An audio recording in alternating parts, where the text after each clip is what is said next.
Don't ever believe that a politician is a leader. Don't ever believe that. Because the system that we have produces politicians. It doesn't produce leaders. And so you can have a politician who knows nothing about leadership, and he's leading you. Politicians are concerned about the next election. That's all they're interested in. That's why they cannot be leaders. But leaders are different. Leaders are concerned about the next generation. I want you to compare those two thoughts the next time you have a politician come to your house wanting to vie for your vote. Just ask him, what is your vision for my children? I will sit and listen for 20 minutes for you to tell me what it is. He will leave your house. Because he has no interest in your children's children. His concern is to stay in power, to keep the position, to win the next election. This is why they cannot lead. When you are going to have a conversation with a politician, you should actually try this as a test. You, by the way, as a citizen of a community, you have a right to be seen by the mayor. I hope you know that. If you voted for a mayor, the mayor works for you.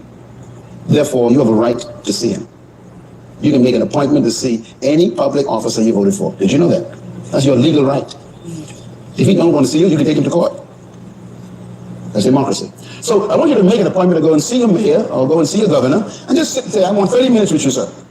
And ask him about that list right there. And sir, what is your purpose for being in leadership in this city? What is your purpose? The first question will make him very nervous. Second question, what is your passion for our community? He'll be wondering what you're talking about. What are you talking about? I just want to build roads and bridges and provide jobs. No. What is your passion? And this is why we need to question the leaders we have. And so I have a little thought here. I call it politics versus leadership. Let's talk about it for a second. Number one, politicians focus on programs, not vision.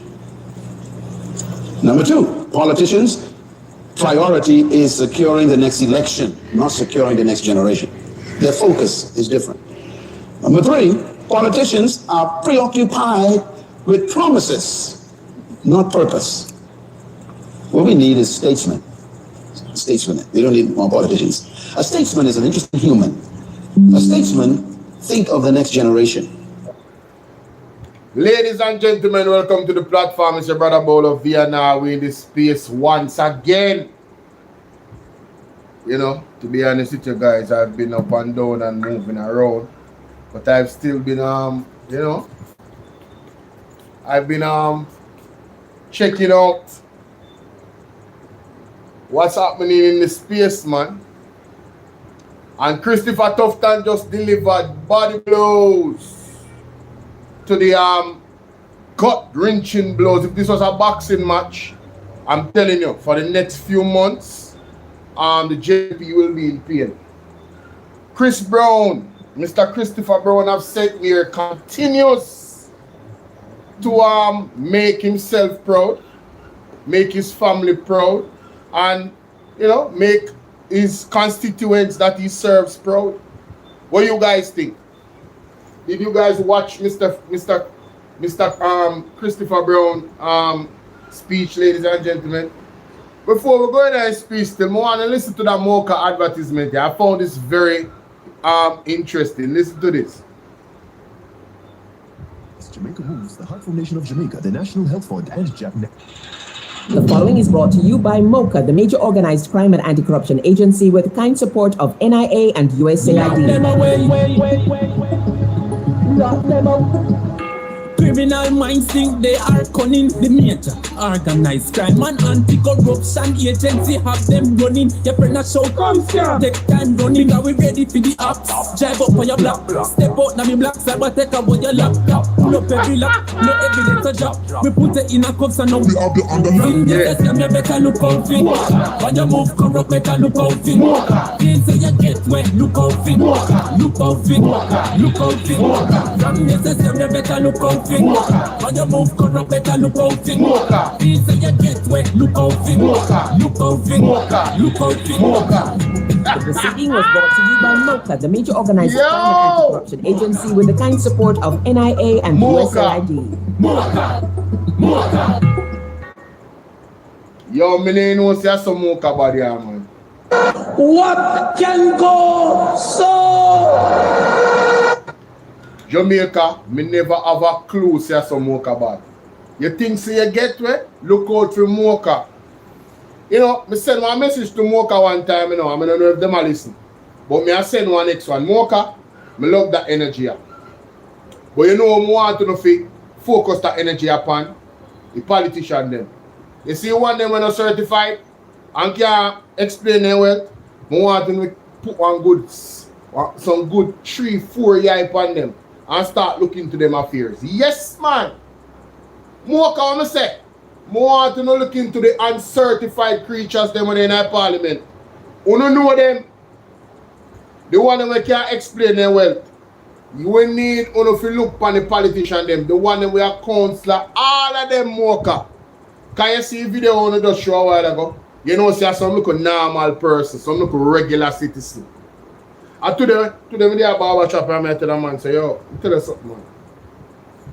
You see right now, if you are going to fight crime anywhere at all, you have to catch a big fish then. You see, if I look at tiki them and catch crime will never stop. Who bring gun in Jamaica? Who bring drugs in Jamaica? You think you're a regular smart of them, isn't it? Huh? And people that money have connections. You understand? And people are corrupt in high places. You remember good? So you are going now. Make sure, say, you don't focus on the big fish then. Anyway, I'm proud Jamaica, I'm not telling no lie. If I tell you no, say I'm not proud. I'm going sometimes to share the life and like the life, you know. And tell everybody, say, we're there. You feel me, I deal with me, not much of a rush. Because I'm there at 6 o'clock, right, and not much of a rush. I'm going, you know what, I'm going to go on the something in the meantime, between time. See what I go on in the something space. See what I go on. Oh yes, Darrell Voss come to the front high class and the Jamaica Labour Party. Boy, Jamaica, if you don't see this government here, now have no prosperity in them. I don't know if you tell them, say, ain't anti-tiny. This government, I don't know how to deliver prosperity. And it's quite clear to me. I don't know if it's clear to you, but it's quite clear to me. Then curse, you know. You know, so then curse, right? You know, so I know about the FLA report reading. I know about that, you know. The long submitted Integrity Commission report is into alleged corruption and irregularities at the Firearms Act. It was tabled, mighty God, moments ago. It is expected to be released to the media shortly. One win for democracy. One win for democracy. I'm dead.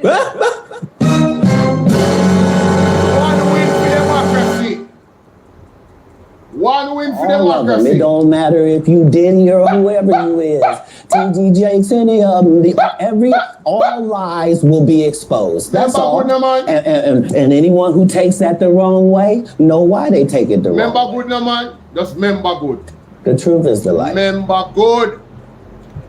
Remember good, no man. Remember good, no man. Remember good, no man. Ladies and gentlemen, let me just do a little small thing. Ladies and gentlemen, let me do a little small thing. Breaking news, breaking news, breaking news. Ladies and gentlemen, democracy has won once again. The FLA report was tabled moments ago in Parliament. The long submitted Integrity Commission report into alleged corruption and irregularities at the Firearm License Authority, FLA, was tabled in Parliament moments ago. It's expected to be released to the media shortly. The report, formerly titled Investigation into Alleged Allegations of Corruption, Abuse of Office, and Other Acts of Impropriety at the Firearm License Authority, has been submitted to Parliament proceeding officers on March 30th, but remain untabled amid legal proceedings brought by FLA. Last Friday, the Supreme Court dismissed an application by the FLA seeking disclosure of the unpublished report. Parliament had previously said it would not be released. They would not release the document until the FLA court case against the IC was resolved. The FLA is challenging the Integrity Commission investigative process in court. The issue was brought to light in the Sunday Gleaner reported May 17th. Integrity Commission report FLA tabled into Parliament. Jamaica, this is a win for democracy.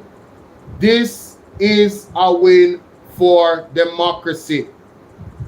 You heard what I said? This is a win for democracy, ladies and gentlemen. I want to say big up to the Integrity Commission. They like the People's National Party. They don't lose cases in court. And I'm going to tell you why. Because they follow the law, ladies and gentlemen. They follow the law. They know the law. They observe the law. Unlike some people we know on the other side of the aisle that continuously violates the law, violates the highest laws of the land. All right? So breaking news, my people. The FLA report has been tabled.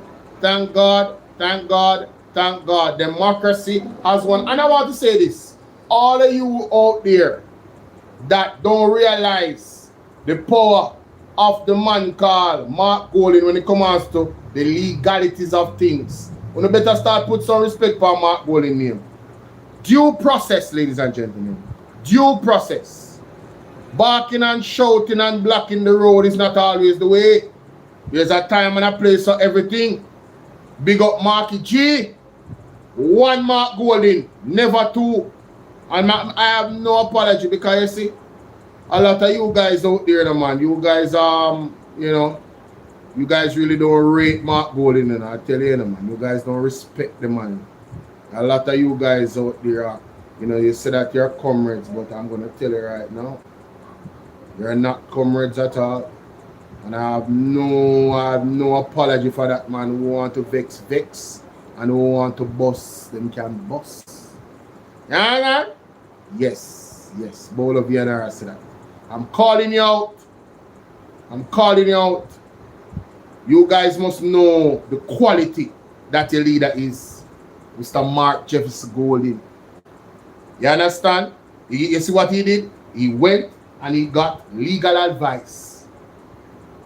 Pressure them put on the JLP, you know? Pressure them put on the JLP. And then we did our job as well. Because mainstream media was the sellout them. Them never want to talk. They never want to have the conversation. The sellout them. Yes, the sellouts. Queen Candy, big up yourself. Like and share the video, ladies and gentlemen. Don't keep it to yourself. Breaking news. The FLA report has been tabled. Big up Mark Jefferson Golding. One Marky G. Never two. One. Yeah, just one and never two. Say it with me. One Marky G. Big up Marky G. You know, if us did the right thing. Oh my God, what is that?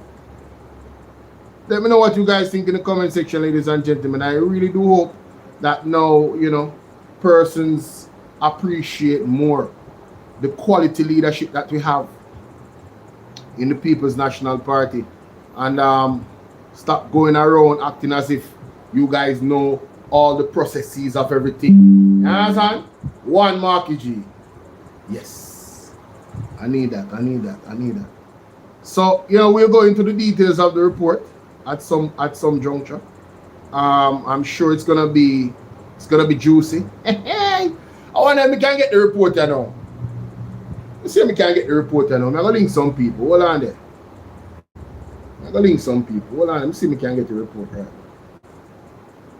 I need that report, man. But in the meantime, between time, if I don't get that report, I still have to move on. See what else is in the news. My people. Alright, so we're still at the Gleaner. Deputy Prime Minister Horace Chang returned to his roots. So hold on there. I saw Orange Strong. So while the United States of America is here in the country, you know, the national security minister gone back to his roots. Mighty God, hey, you can't make this up. Jamaica. Yeah, but you can't make this up. Meanwhile, we have one big old ship. You understand? The Nimitz. Nimitz there are something there. Nimitz there are Jamaica in a Kingston. The soldier them all over the island. You don't see them? Jamaica, you don't see soldier them all over the island. The man in there everywhere, Jamaica. I kid you not. I mean, I exaggerate. There is no place that they are not. The man them there everywhere. Man them enjoy themselves. You understand? That's what them say, no? Them come to enjoy themselves. But I saw a video, you know, man, on JIS. I don't know if I'd played it for you guys, you know, but Horace Chang was on that video, ladies and gentlemen, and you know, Horace Chang was doing some community work. So Horace Chang gone back to his roots. Alright, my people? In case you now wonder where he was. Horace Chang was too busy in his community doing his grassroots work to come and you know, go on the warship as a Minister of National Security. Yes, we have to understand that working for his constituents is more important. How would this?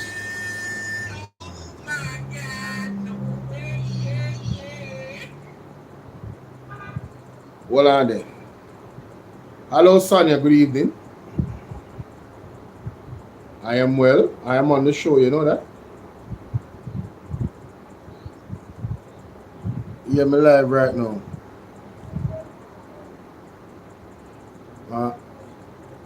Oh, you wanted to talk off here?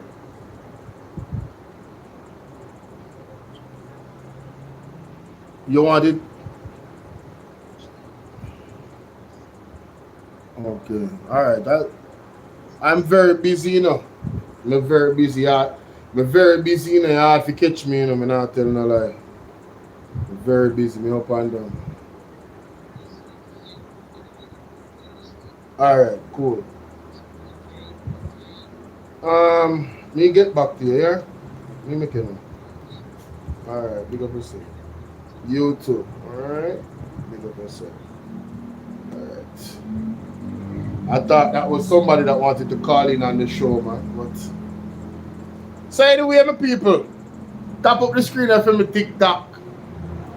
Bolo VNR clips, tap up the screen for me. So people see Horace Chang there now. Horace Chang in our community are doing things in.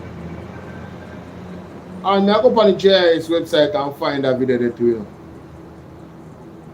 Yeah man, I go on the JIS website and I'm going to hear what Horace Chang say. Horace Chang not time.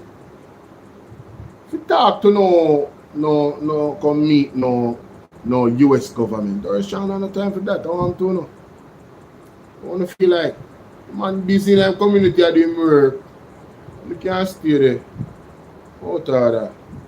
You see me find the video. How are you there? No, not for. Ah, got him.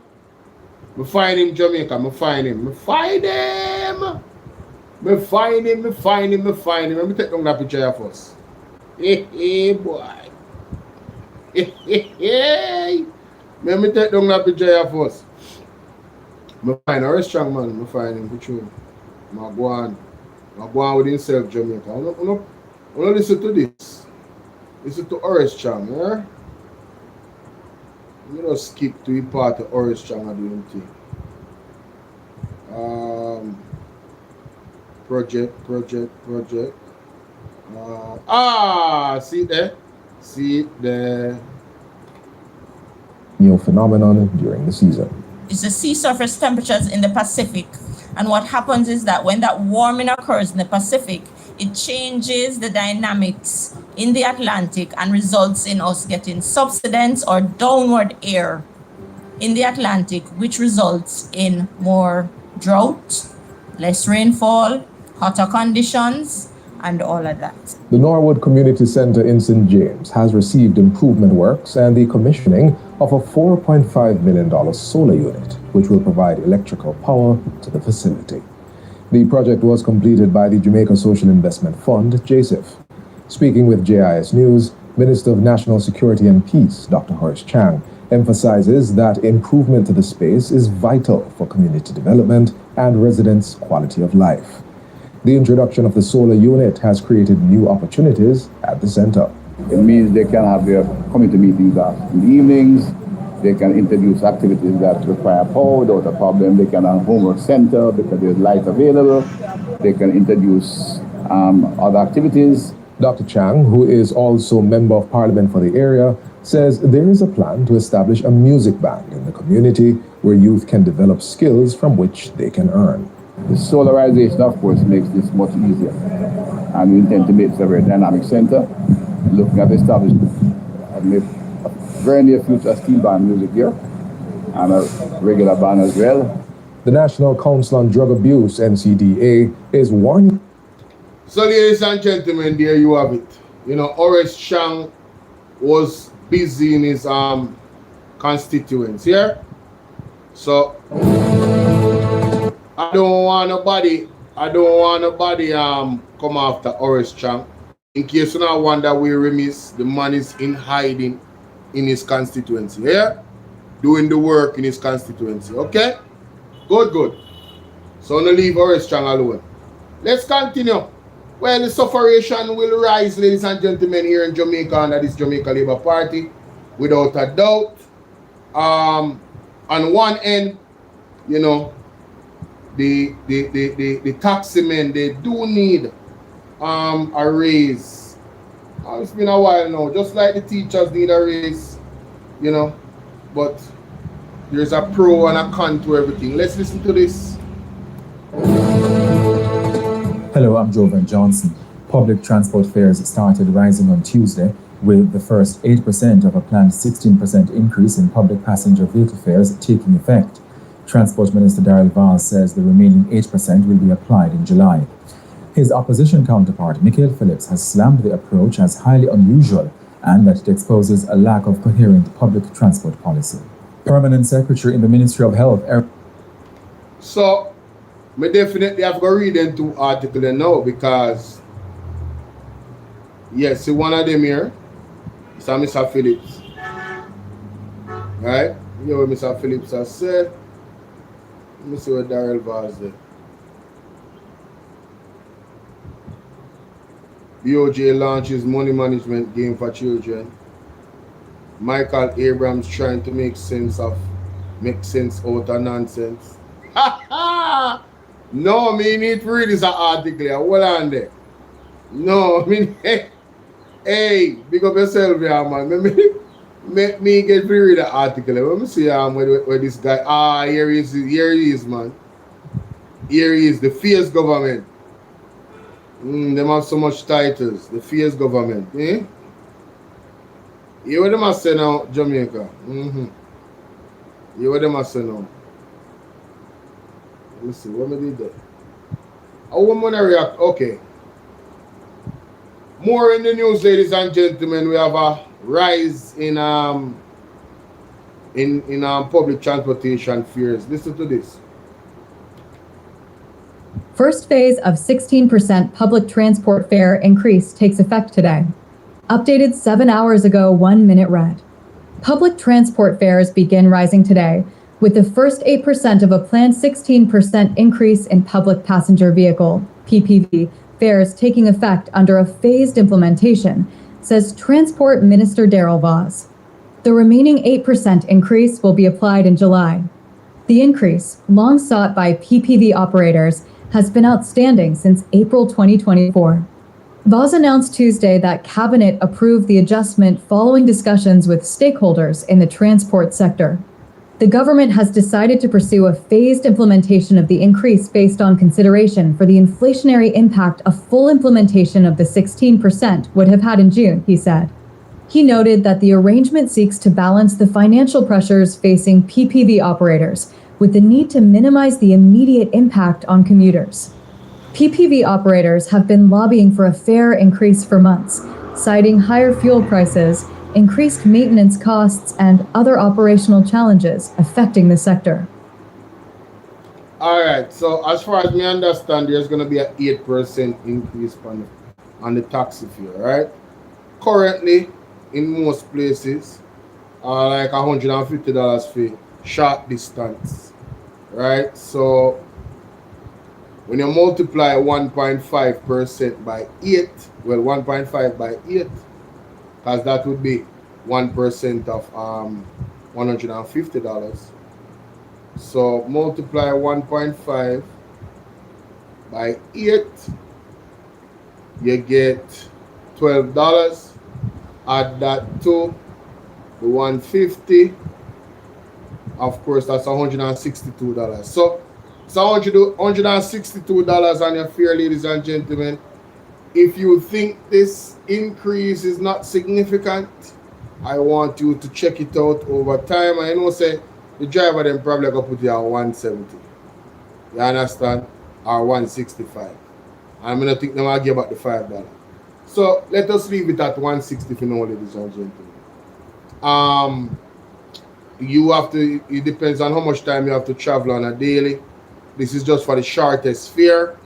Other fares, obviously, the increase would amount to more in terms of the final figure, but you guys get the gist. Yes, $3,000. It's a 150. 10 trips. That will be 10 trips. 150, 10, 20 trips. That 20 trips now would cost you $3,220. That costs you some money. That add. Plus gas prices. I mean, you already have more bills so if you add on 8%. And this is for the consumer, then persons will have to take taxi. It's gonna be more difficult for you, ladies and gentlemen. All right, it is what it is. But let us hear what Mr. Michael Phillips has to say, man, about this particular move. Of course, we are here to learn, aren't we? Let's read. June 2nd, 2026. Opposition blasts unusual implementation of public transport fare increase. Opposition spokesman on transport, Michael Phillips, says the government is resorting to gimmicks in the way it is implementing public transport fare increases, arguing that the approach is unusual and exposes absence of a transport policy.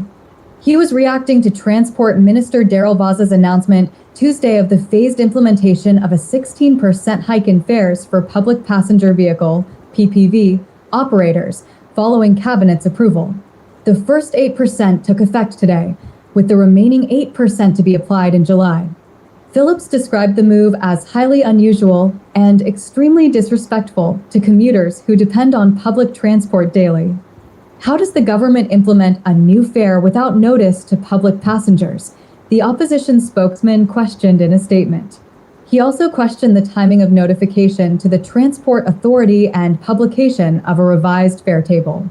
Without a transport policy, the government was writing the script as it went along, resulting in commuters, including children, being asked to pay one fare to go to work and school and a higher fare to return home, Phillips' statement said. The opposition spokesman referenced proposals he made during his recent sectoral presentation, in which he suggested that responsibility for fare setting be assigned to the Office of Utilities Regulation. He said he intends to seek legal advice on what he described as an unusual implementation strategy by the government. Phillips also raised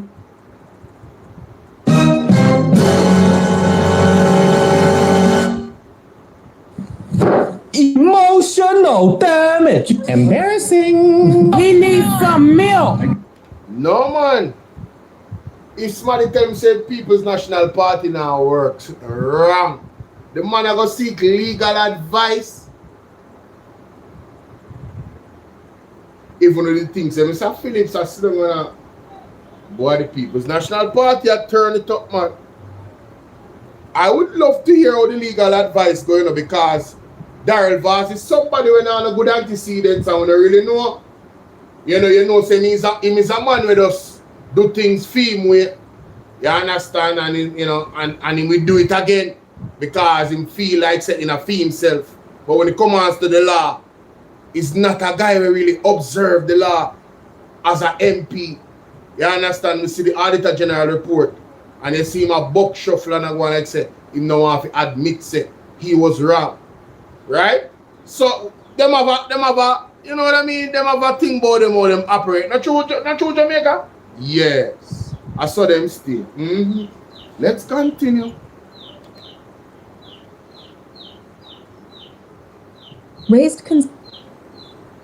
Phillips also raised concerns about the mechanics of the current increase, arguing that without a published fare table, it appeared the government was leaving individual operators to calculate the 16% adjustment across both phases on their own. He said the government must clearly state the new approved fares to be charged to avoid further confusion and exploitation. No, man, that's one good argument. Forever riches. All, how you doing, Julian? All jokes aside, ladies and gentlemen, because this government is a joke, you know. How you doing, Julian? How you doing? All jokes aside, this government is an absolute joke, right? Because you should put out the actual amount, because I just calculated it. It said, 162.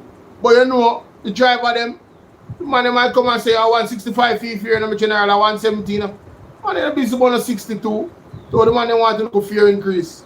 So they should have come out and tell us in detail. This is the amount, and also his argument about the Office of Utilities regulation needs to be the one that actually raises the fare. I think that's a solid argument as well. What you guys think? Let's continue. Exploitation. He further described the two-step increase as pure gimmickry, adding that staggered or crawling fare adjustments only deepen hardship for commuters while failing to provide clarity or stability for operators. Phillips is also questioning whether the government conducted a proper impact assessment on the increase, particularly its effect on travel costs in both the Kingston Metropolitan Transport Region, KMTR, and rural Jamaica. He said such an assessment should have been central to any decision affecting transportation costs, given the direct impact on the cost of living. Phillips maintains that the approach signals poor planning and urges the government to immediately publish a clear fare structure and provide full transparency on the implementation process. Me like it. Me like it, Jamaica. I like it. I like that. I think that's fair. What do you guys think? I think that's fair. Michael Abrams trying to make it make sense. How long is this article? Yeah, Mr. Phillips is definitely onto something. Mighty God. This article is an article within itself, man. Okay. Well, how much minutes gone on is a reaction? 14? Okay. Well, ladies and gentlemen, moving on to the next topic, man. We have an article here that I want to explore. It says Michael Abrams trying to make sense out of nonsense. Let's read, ladies and gentlemen. Trying to make sense out of nonsense. Opinion column submissions. Commentary June 2nd, 2026. Michael Abrahams trying to make sense out of nonsense. Updated 14 hours ago, 4-minute read. Make it make sense. A real-time audit conducted by Auditor General Pamela Monroe Ellis, published on May 12th, revealed that up to April 2nd, over 5 months after Hurricane Melissa, the Office of Disaster Preparedness and Emergency Management, ODPEM, had disbursed only $26.2 million, or 1.8%, of the $1.44 billion in cash donations for hurricane victims.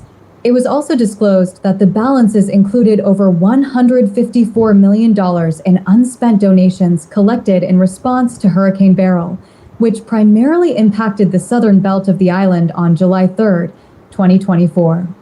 The revelation has sparked widespread concern and indignation among Jamaicans. To many, the meager share of funds allocated to hurricane victims is indefensible. Nevertheless, during Labor Day remarks at the Lewistown Early Childhood Institution in St. Elizabeth last week, Prime Minister Andrew Holness defended the unspent funds and rubbished criticism, asserting that sometimes you have things that are common sense and things that are common nonsense. I find the Prime Minister's comments to be dismissive, lacking in empathy, disingenuous, and insulting to Jamaicans. Yes. He asserted that the audit did not say the materials were stolen. Can I tell you how I absolutely agree with this? It lacked empathy, disingenuous, insulting to Jamaicans. It was dismissive, as if the concerns were not valid. You understand? But this is the posture of the Jamaica Labour Party, because they have a dictatorial mentality. All right? Whatever we say, believe it. Do not question it. Do not critique it. They talk about that. How you doing, Nicks? They talk about they like being critiqued. Ladies and gentlemen, the devil is a liar. There's nothing. The kryptonite of the Jamaica Labour Party is to critique them. As soon as you do, and you don't agree, like ocean-wide, right? You become public enemy number one in their circle. You understand? As a government, you become bad mind.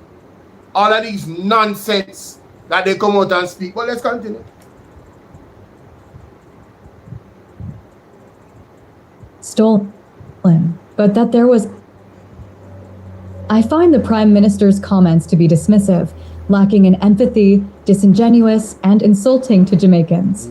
He asserted that the audit did not say the materials were stolen, but that there was an administrative accounting failure, and maintained that the government wasn't being inefficient, but was being very strategic and very efficient. However, the audit revealed that the issues were way more serious than accounting failures, and that the government was far from being efficient or strategic. It unearthed a slew of deficiencies, improprieties, and irregularities, including weaknesses in financial management, governance, program accountability, transparency, and oversight. Inadequate controls over donations processed through a financial services institution, including the absence of a formal agreement for retained funds and incomplete reconciliation, were also highlighted. Regarding the ROOFs program, the audit identified gaps in supplier due diligence, delivery verification, payment support, and completion documentation. Non-compliance with the Disaster Risk Management Act was also mentioned. The report found that ODPEM did not present information on the total amounts collected or the planned expenditure strategy for Hurricane Beryl, while stating that donation funds collected for disaster response are expected to be used promptly and transparently in accordance with established expenditure plans and donor intent. So much for efficiency and strategy. Discover more. Comic strip access. Sports news service. The Prime Minister argued that the problem was the logistics and the process to identify people to make sure that it's the needy that get it and not the greedy. However, it should not take over 5 months to identify people in genuine need. Such a delay indicates incompetence, ineptitude, or indifference, none of which is acceptable. Investigators need only Listen to me, man. Shout out to Mr. Abrams, right? It doesn't take 5 months, ladies and gentlemen. And Nara is not the answer. Rubbish. Absolute rubbish. As a matter of fact, I found a clip in a man. I found a clip, ladies and gentlemen. Oh yes. Listen to this clip and then we go back to the actual thing, right?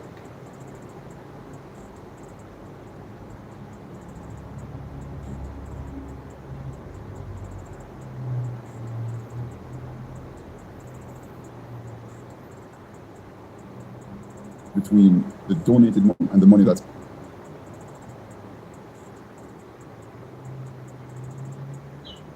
firstly, what is the procurement procedure as it relates to money for hurricane relief? And what's the difference between the donated money and the money that's already been spent by the government? Those donated funds, however, have to be treated in the way that tax revenues are treated, any grants received by government is treated, and any proceed of sales of government assets are treated. So in other words, though there are funds donated by Jamaicans like myself and yourselves, or indeed our brothers and sisters in the diaspora and friends of Jamaica, because remember now, not only Jamaicans contributed to our fund in terms of donations, friends of Jamaica, people who mean us well and just rate with things in. So all those people poured into us and we're delighted at that. But those funds, from a procedural standpoint and a public accounting standpoint, now have to be taken into Jamaica's coffers and be treated within manners that are prescribed, for example, by our Financial Administration and Audit Act and the financial instructions which accompany that. Though they are donated funds, when they come to us, we have to be able to account for it in keeping with the procedures that we have.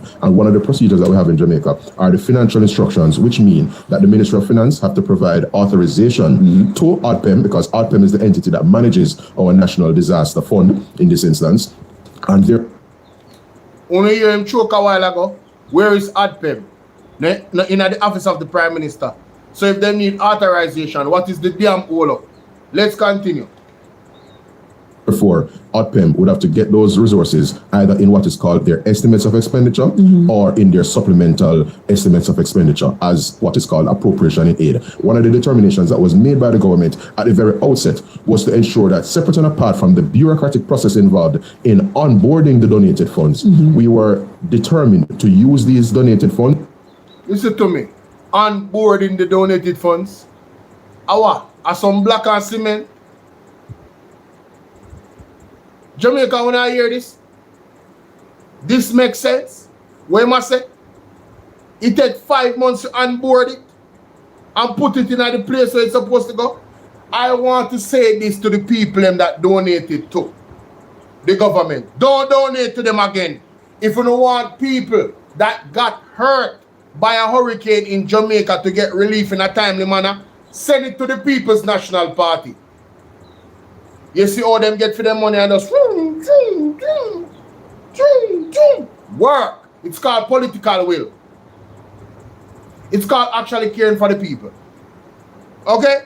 So next time, when you not send money, God forbid one storm link with this season coming up, please send the money to the People's National Party. Yes, man. Because all of their stuff is accounted for now. There's nothing that they can say, oh, they actually added more money to it. If you really send the $1.44 billion to the People's National Party, Jamaica, I guarantee all the people all around the world, I guarantee you accountability. Them no run joke. You understand? Let's continue. On very tangible and demonstrably evident things. In other words, things that we can point to and indicate to the Jamaican people in an assuring way that this is what we use the donated funds to do. So we determined that we were going to dedicate the donated resources primarily to such things as repairing of people's roof and the provision of houses. And as an administration, I'm happy to report that we are now in the process of implementation as it relates to the use of, we're in the implementation phase as it relates to the use of the donated fund. First. So ladies and gentlemen, it took them 7 months to go into the implementation process of using those funds for people. So those persons that needed a roof and building material, they have been roofless if they were waiting on the Jamaica Labour Party and the government to help them. They have been roofless for 7 months. And that is strategic. That is adequate. That is efficient. The devil is a liar. Let's go back to the article, ladies and gentlemen. Mighty God, you cannot make this up. You can't make this up, innit? You can't make this up. Visit the affected communities to determine such a delay indicates incompetence, ineptitude, or indifference, none of which is acceptable. Investigators need only visit the affected communities to determine, as a starting point, who has been rendered homeless. Many are living under tarpaulins and in makeshift shelters, exposed to the elements and vulnerable to theft, as well as physical and sexual assault. While tarpaulins come in various colors, they are most commonly bright blue and are almost impossible to overlook. Anyone sleeping beneath a tarpaulin is clearly in need and should be readily identifiable as a priority recipient of assistance. The delay is scandalous. When the government is determined to fast-track a matter, it does. For instance, at the same event, Dr. Holness referenced the Jamaica Public Service, JPS, loan, which was approved by the cabinet in November 2025 and signed off the following month, and boasted that it enabled Jamaicans to have got back electricity faster than ever before in the history of restoration after any disaster in Jamaica. More recently, the NARA Act, National Reconstruction and Resilience Authority Act, moved from initial tabling to royal assent in just over 2 months. The Prime Minister also announced that a portion of the Hurricane Melissa donations will be used to restock the Jamaica Defense Force, JDF, and ODPEM, both entities operating under the Office of the Prime Minister, OPM, with building materials. But why? Donors contributed those funds in good faith to assist hurricane victims in the immediate aftermath of the disaster, not to restock government inventories. Exactly. It gets worse. Last week, it was revealed that of the one... I have to pause there because that point that they just made is very important. Donors contributed those funds in good faith to assist hurricane victims in the immediate aftermath. In the immediate aftermath, ladies and gentlemen, of the disaster, not to restock government inventories. And that's exactly what they're doing with the money, giving some to JDF and ADPEM. Right? That's what they came out and said, you know, they're giving it to we say Jamaica, election, government and leadership, there's consequences to those actions that you take when you go to the polls. You guys better start taking your vote very seriously, because all of you that didn't vote, although I understand where some of you are coming from, right? All of you that didn't vote, you are facing it too. Governance matters. Good leadership and good governance matters, ladies and gentlemen. Is it that there's a lot of Laborites watching me on Bolo VNR clips? Only 7 people hit the like button and so much I want to watch me. Can you please hit the like button, ladies and gentlemen? If you are a supporter of the platform, right? Please show it by hitting the like button. Yeah, man, it's very much appreciated. Yeah, very much appreciated. Don't be a monitoring spirit, ladies and gentlemen. The like button is right there for those on Bolo VNR clips. Don't be a monitoring spirit. Contribute to the success of the platform by hitting the like button. The people on TikTok, can we get to 50,000 you know, taps? Can we get to 50,000 taps? Please, yeah, man. Can we get 20 more people to hit the like button over here, so please? Right here at the top of the screen, you see a thumbs up symbol. Yeah, man. You just press that symbol and it gets us there. I'll be checking back in 2 minutes.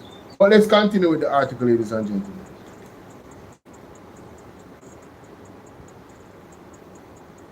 $1 billion allocated to the government's Solidarity Program. It gets worse.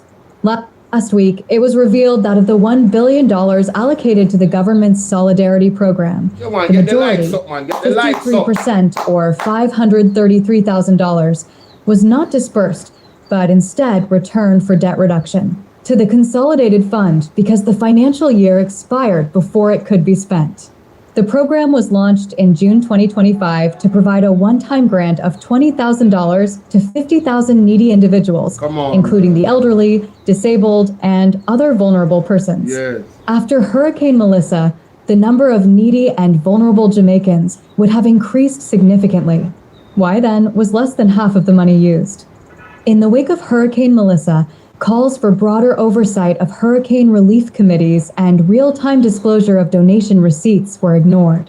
When more oversight is requested for the NARA bill, the Prime Minister dismisses those asking for it. Now, an Auditor General's report reveals multiple irregularities in the management of relief funds. These developments raise serious concerns about transparency, stewardship, and accountability. They also reinforce skepticism towards the government and risk discouraging future charitable giving to victims of natural disasters in Jamaica. At least 45 deaths were attributed to Hurricane Melissa. Ladies and gentlemen, if I was somebody that donated, I would not send money to the government again. Why? I sent it for persons that immediately need the relief. So immediately give them, that money should be spent. There should be no, oh, we're gonna spend the money here and then put back the money there so we can restock there. No. No. Those types of practices are not, the need far outweighs what was spent in the first place. So there should be no need or decision made to actually do what they had done, ladies and gentlemen, while people are living under tarpaulin under the sky. Children, women, elderly men. Yo, them man are not ready, Bridget. Them man are not ready. I tell her that. Them man are not ready. Melissa. In addition, at least 45 deaths were attributed to Hurricane Melissa. In addition, 1.5 to 1.6 million people, more than half the national population, were affected, and approximately 279,000 Jamaicans, representing over 90,000 households, were displaced from their homes. More than 100,000 housing structures were reportedly damaged, with approximately 24,000 homes completely destroyed. Today, there are many who remain homeless and are suffering, destitute, and in need. However, despite the plight of these people, between the unspent donations from Hurricanes Beryl and Melissa and the unused Solidarity Program funds, close to $2 billion intended for vulnerable Jamaicans remains under government control as another hurricane season begins. You cannot make it make sense because it is nonsense. Michael Abrahams is a perfect conclusion, ladies and gentlemen, to that particular article. You cannot make it make sense because it's nonsense. And that's exactly right. Absolute nonsense. I want to big up Donna with the kind of building. I see you. Big up Devon. Big up Joanne. Alright. Big up everybody on the live. Yeah, man. Bless up on yourself and bless up the live by hitting the like button and sharing with 5 or 10 people, letting them know that we are here. Let me know what you guys think about that and more, ladies and gentlemen. Alright. Alright. So let me go to Mr. Christopher Brown. I don't think there's anything else in the getting all the facts of the UHWI committee straight. What is this? Editor, Madam Attorney and columnist Gordon Robinson focused in recent article on the health sector. Hey, so much things are happening in Jamaica all at once in a month. We have the United States knocking on Cuba's door, right? We have the health sector in crisis. There's so much crisis all at once. 25-year-old Manchester man goes missing. Hey, me say, hey, big up the Integrity Commission here, man. Court strip ex-boyfriend of property rights over infidelity, dishonesty. It strips ex-boyfriend of property rights. A man who led a woman to believe that they were in a committed relationship lost out on half a share in his St. Elizabeth home and motor vehicle after he cheated and fathered a baby during their nearly 3-year relationship. Leandy Clark was last month ordered by the Supreme Court to transfer his 50% share in both the property and the motor vehicle within 3 weeks after the court declared his former partner, Dina Keniston, the sole legal and beneficial owner of both assets. Oh, she's the sole owner, legal owner of both assets. So she owned, so I heard things them, but the man still get 50%. Mighty God. That's interesting. Now one that threw me for a loop, Jamaica. That one day I agree now. That one day I agree now.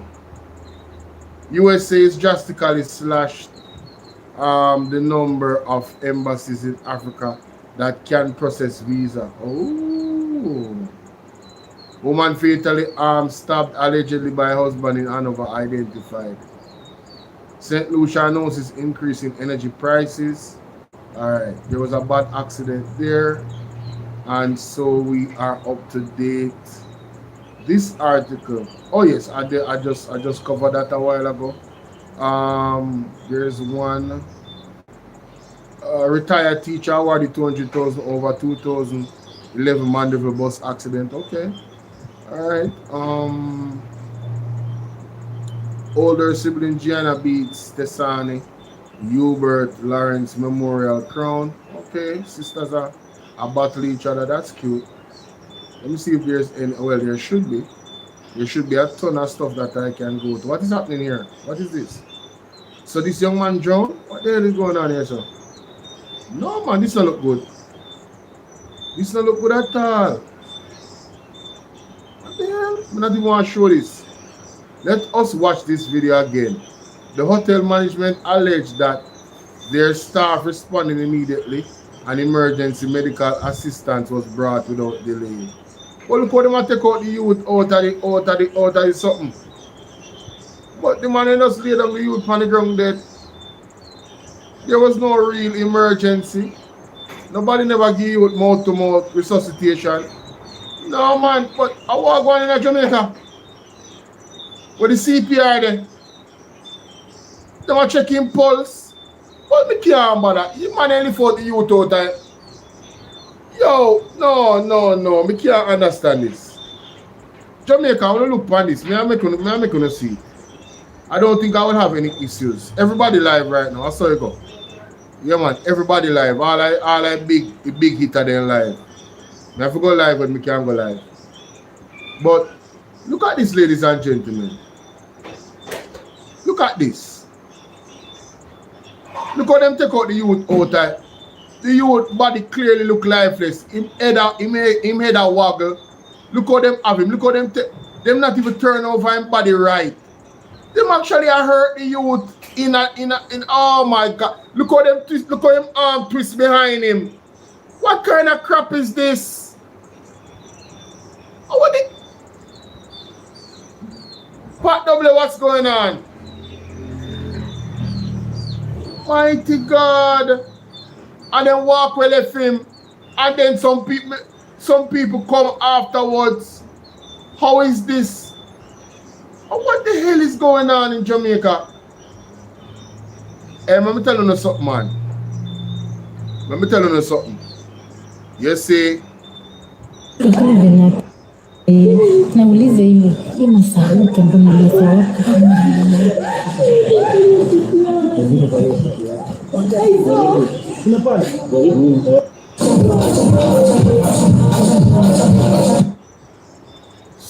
So somebody joined at the pool and the man still play music at hotel.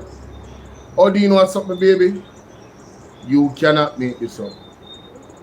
Look how the youth left hand a twist Jamaica. Look there. Look how him hand twist behind him back. Them a hurt him, you know. If him have any chance to live, them a hurt him in that. Yo, let me tell you something, man. Jamaica is an absolute disgrace on so many levels. An absolute disgrace. You're telling me you have a hotel and you don't have anybody when was CPR that is in the hotel? I don't even want to know which hotel. I'm going to leave it alone. Jamaica does baga.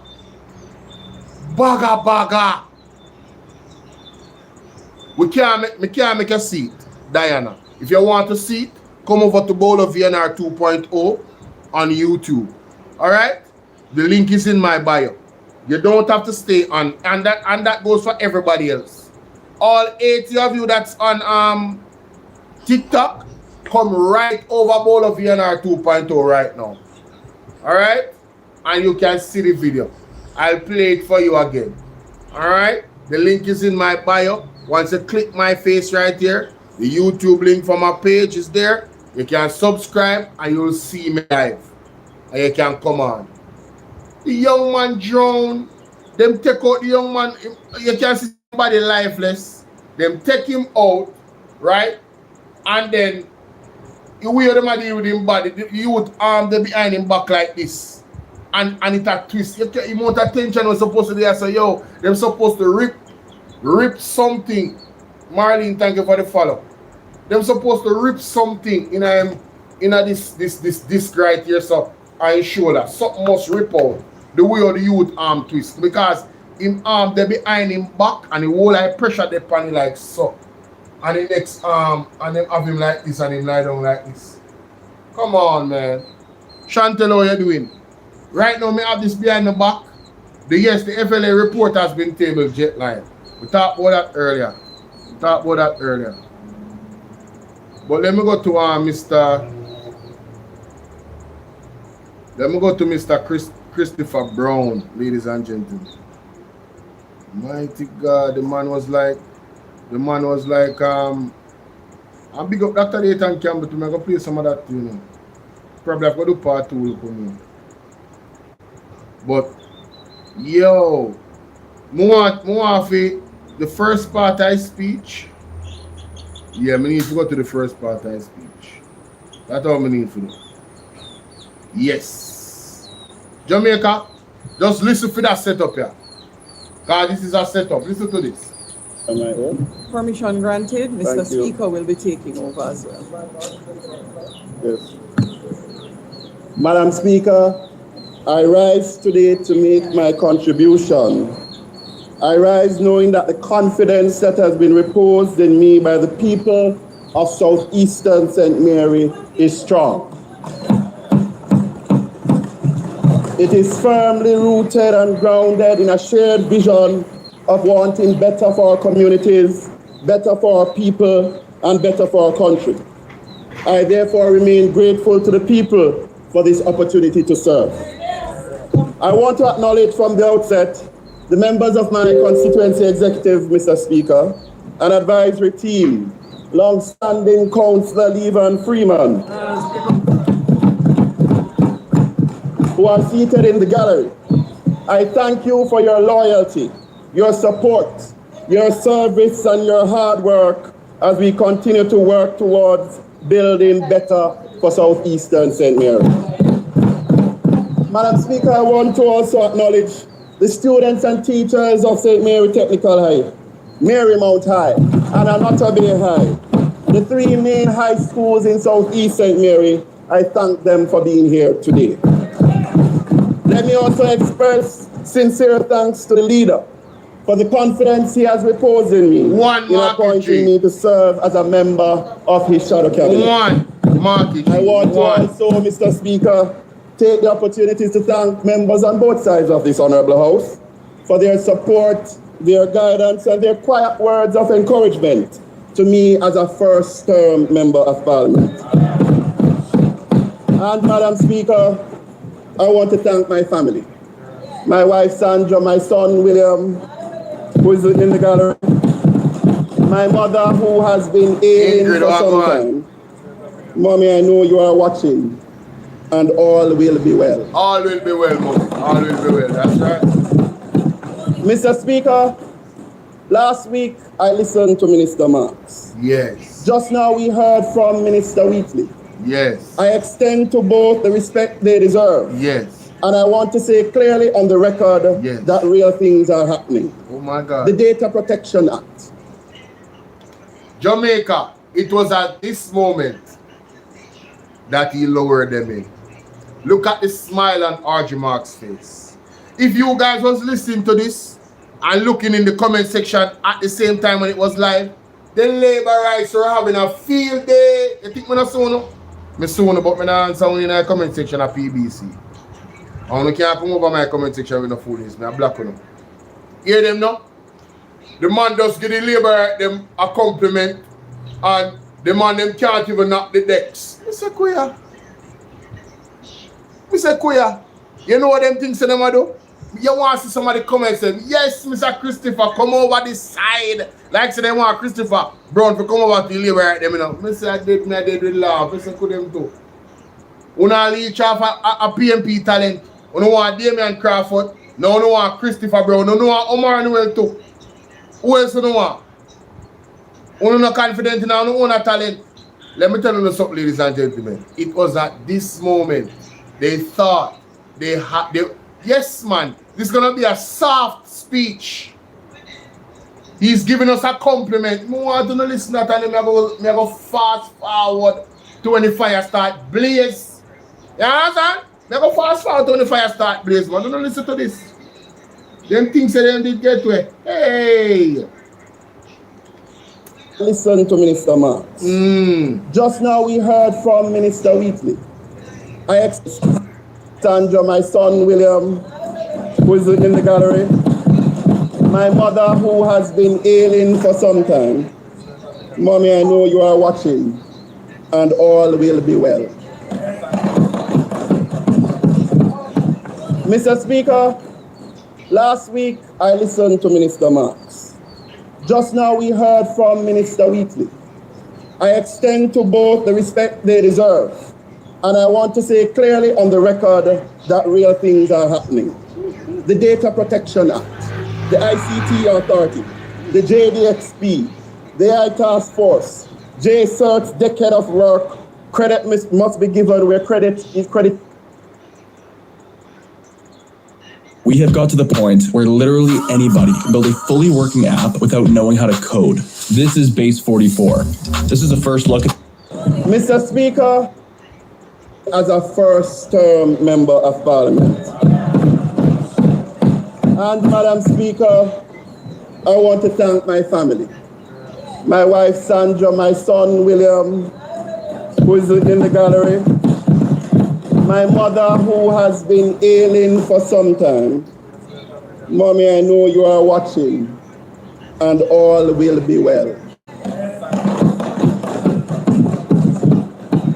Mr. Speaker, last week I listened to Minister Marks. Just now we heard from Minister Wheatley. I extend to both the respect they deserve, and I want to say clearly on the record that real things are happening. The Data Protection Act, the ICT Authority, the JDXP, the AI Task Force, J-CERT's decade of work, credit must be given where credit is due. Yes. I wish to also put on record the government in its own mission statements, both at the level of government generally and within the respective ministries, have recognized that the world has entered a digital revolution. This digital revolution, if properly embraced and adopted with urgency, can deliver the efficiencies and growth that have eluded us for many decades. Mr. Speaker, we are already seeing the benefits of this transformation in many other countries and regions. The efficiencies it brings, the productivity gains it enables, and the opportunities it creates for new entrants into the business space, particularly small and emerging entrepreneurs. We also recognize that one of the key economic indicators of a country moving toward higher growth and higher income status is its capacity to innovate. Innovation is central to competitiveness in the modern global economy. Madam Speaker, this digital revolution, therefore, presents us with clear opportunities, Mr. Speaker. Opportunities for growth, for higher incomes, for better salaries, and for improved productivity across all sectors. It offers a pathway for greater inclusion of small and medium-sized enterprises into the formal business economy without prohibitive costs, thereby leveling the playing field and broadening participation in economic activity. In short, Mr. Speaker, what we are witnessing is a transformation that, if properly harnessed, can accelerate economic growth, expand economic livelihoods, and reshape opportunity for our people. pause right there, so. If handled properly, me tell us, them set them up enough, but them not listening. They weren't listening. If handled properly.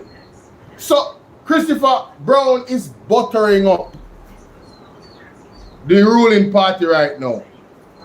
And subtly, you know, he's just stating facts. If you handle it properly, we should be seeing massive amounts of growth in the economy. Right? But there are some issues, ladies and gentlemen, I must tell you. There are some key issues, and I'm going to fast forward a bit so we can get to them. Like and share this video. Alright, let's see. Right around in halfway in his speech. Yes. When I speak and stand there today, I not only speak as a legislator. Yes. I have been in the senior leadership of private sector companies in this country, across the table from the government institutions in these areas. I work directly with needs and experience the lengthy delays, lethargy, and missed deadlines. Embarrassing. He needs some milk. Emotional damage. Jamaica, how much are you knew the profile of Christopher Brown in this capacity that he just mentioned a while ago? Mark Golden is a genius. I can tell you, Mark Jefferson Golden, man. Christopher Brown is the best person to speak on these topics. He worked in the man experienced the government system firsthand, ladies and gentlemen. He is fully qualified to criticize the government when it comes to this area of governance. Let me play that back. Because I come like I don't hear me. Come like I don't understand. Listen what the man has said. That deadline has passed. Listen what the man has said. Because I tell you, say man and I them wicked. This is what the man has said. Christopher Brown deal with them wicked. There is no institutional or legislative framework that gives the government of Jamaica legal authority to compel the public sector, to compel customs, to compel a hospital, a port, or a utility to meet minimum security standards. We hear the minister announcing that is to start now. We need that long time and we need it now. Yes. Only a Cyber Security Act can do that. Yes. Madam Speaker, that gap was identified in 2015. The government told the OAS, in their own words, the work is progressing with an anticipated completion in 2027. Madam Speaker, 2027. Yes. On the overarching national security strategy, cyber security strategy, the government told the OAS the updated strategy had an implementation target of December 31st, 2025. That deadline has passed. Has it been formally adopted? Has it been completed? Singapore passed its Cyber Security Act in 2018. Jamaica's own target is 2027. 9 years behind Singapore. Madam Speaker, when I speak and stand there today, I not only speak as a legislator. Yes. I have been in the senior leadership of private sector companies in this country, across the table from the government institutions in these areas. I work directly with needs and experience the lengthy delays, lethargy, and missed deadlines. I worked with Govt, Jamaica, and saw the downgrade, scaling down, underfunded activities which demoralized the professionals therein. I navigated jam decks with the Bank of Jamaica. So I've experienced the versions which are behind the conference and the glossy speeches. Yeah. The pattern is real and always the same. Grand announcement, grand attention, And then timelines stretch, costs raise, confusion sets in, and eventually a new name, maybe a new minister, a new speech, a new acronym, and then it starts again. Jamdex from the private sector. Emotional damage. Embarrassing. We need some milk. All of them. It don't matter if you Denny or whoever you is. TG Jakes, any of them. All lies will be exposed. That's all. And anyone who takes that the wrong way, know why they take it the wrong way. The truth is the light. Jamaica, I'm going to play that phone again here. Because I don't think I hear now. You remember how them a smile a while ago? In our first part of his speech? Oh, Mr. Christopher Brown have them a smile and them feel like say, yeah man, newcomer. Him not coming now. He's not coming with any bangers.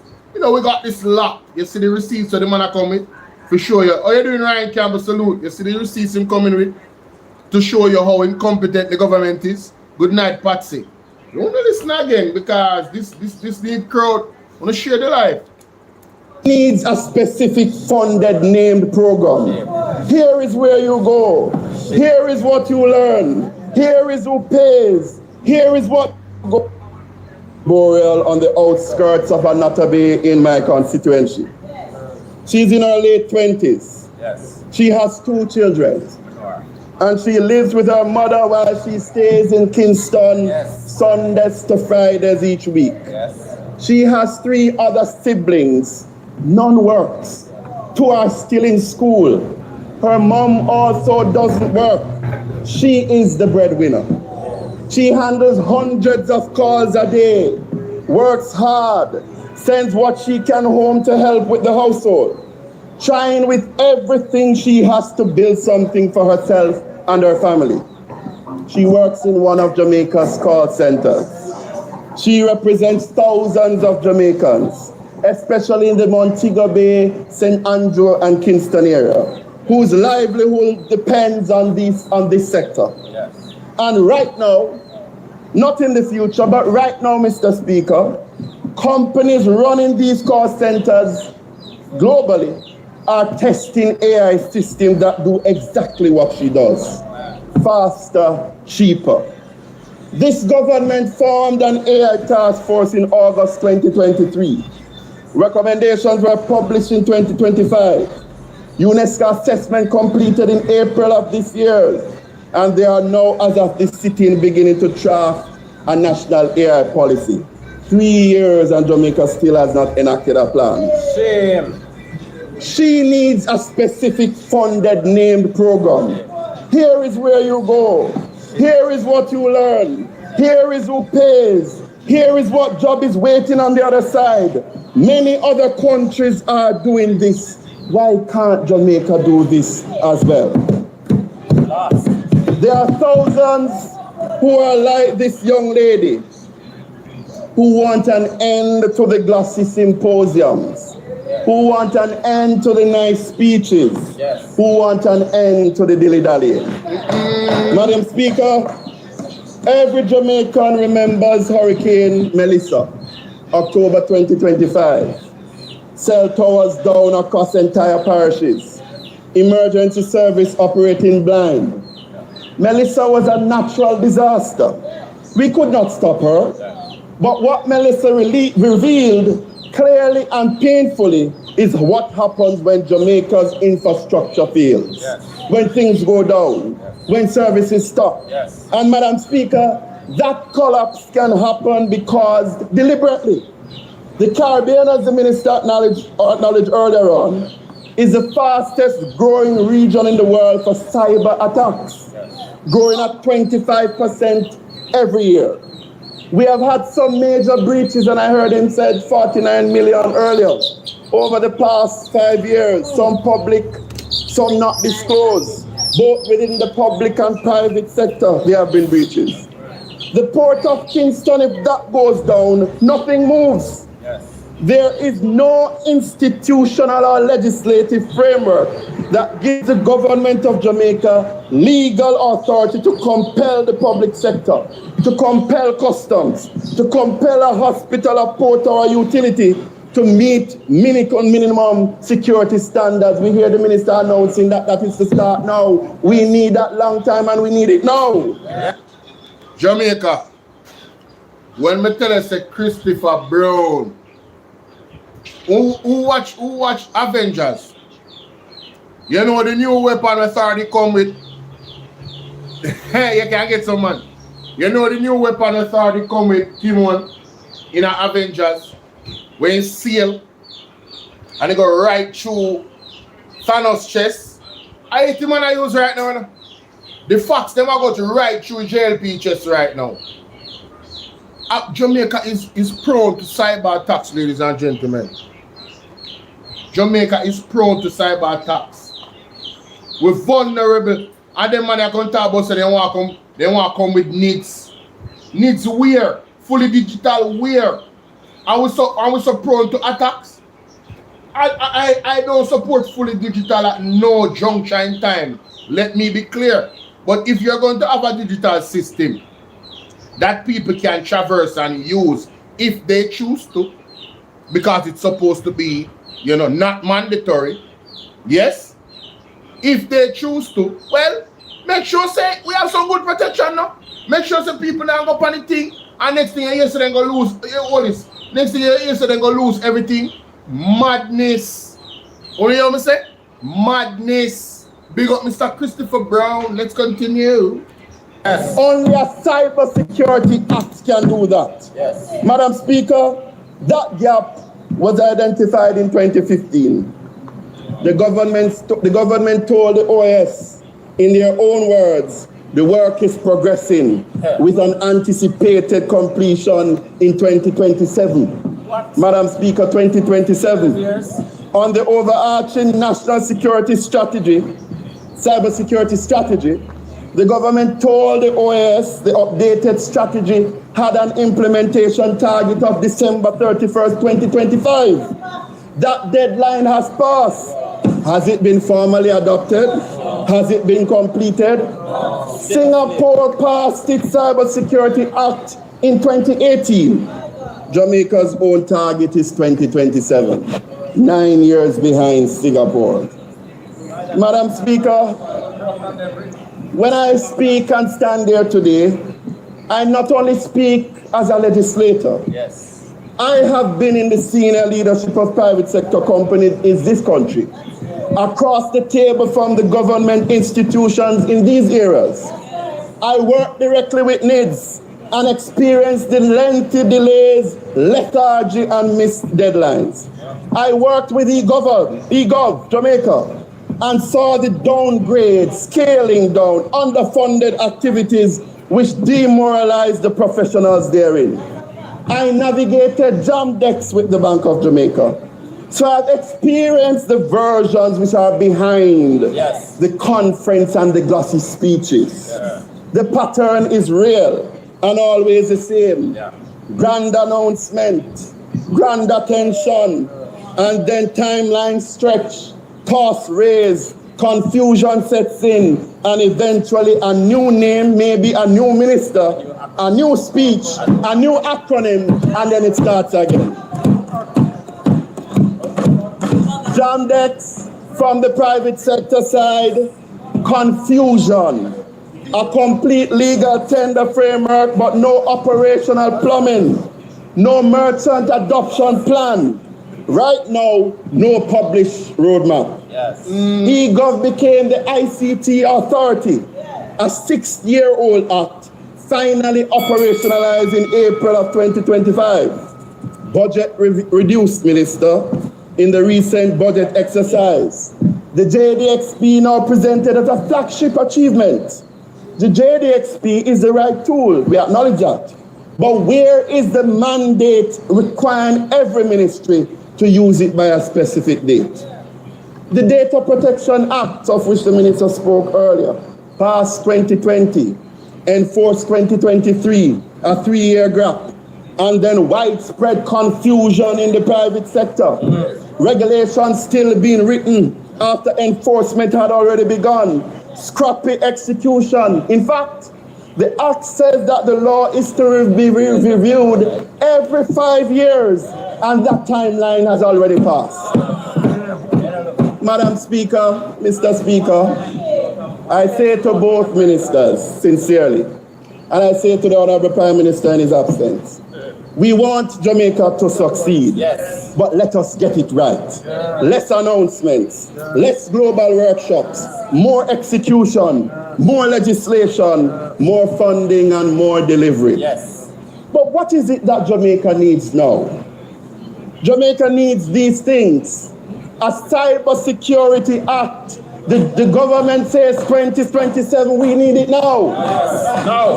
Jamaica needs an updated national cybersecurity strategy. The government told the OAS December 31st, 2025. That deadline has passed, we need it now. Jamaica needs an enacted AI policy with a binding deadline, and within it, a specific funded reskilling program for workers displaced by automation. A pathway the young woman in my constituency can actually access it. We need it now. Jamaica needs one national digital skill plan, not 10 separate programs in 10 separate corners of the administration. One plan, one binding targets. Jamaica needs it now. Jamaica needs a university commercialization framework so that research at UWI and UTech generates patents, licenses, and companies that create jobs in Jamaica rather than careers abroad. We need it now.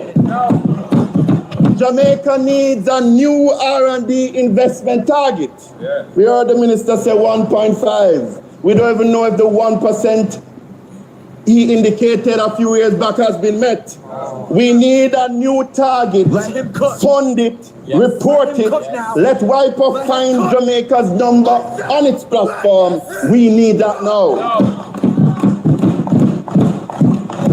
Mr. Speaker, I want to now quickly reflect as a citizen who has the honor to sit in this parliament as an elected representative.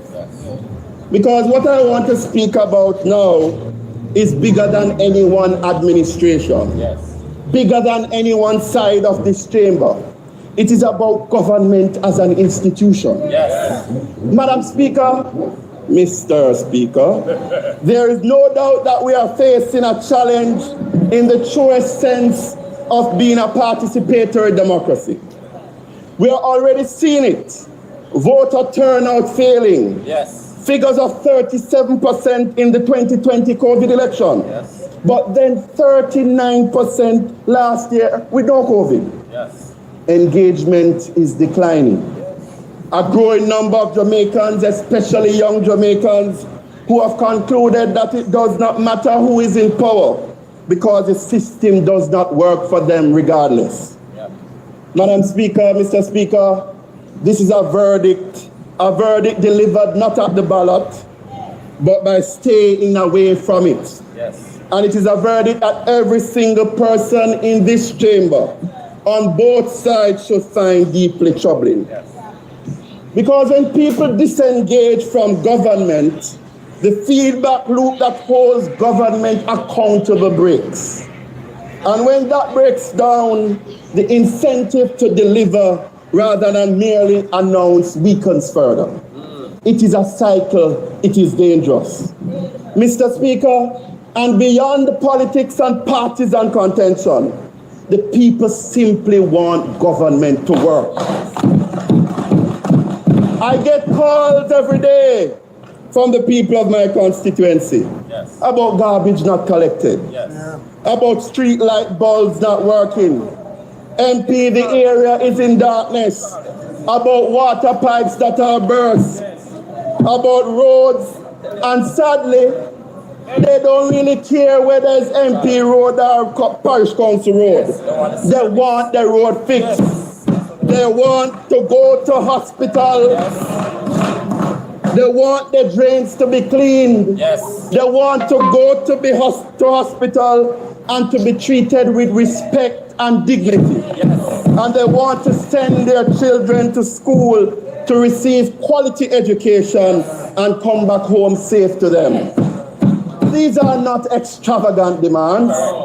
These are basic expectations of the social contract between the government and citizens. And when that contract is broken, Mr. Speaker, repeatedly and consistently, people do not just complain, they leave. They disengage. They conclude that government is for someone else. Technology alone cannot restore that. A digital twin cannot. A Govt cannot. An AI readiness assessment cannot. Only delivery can.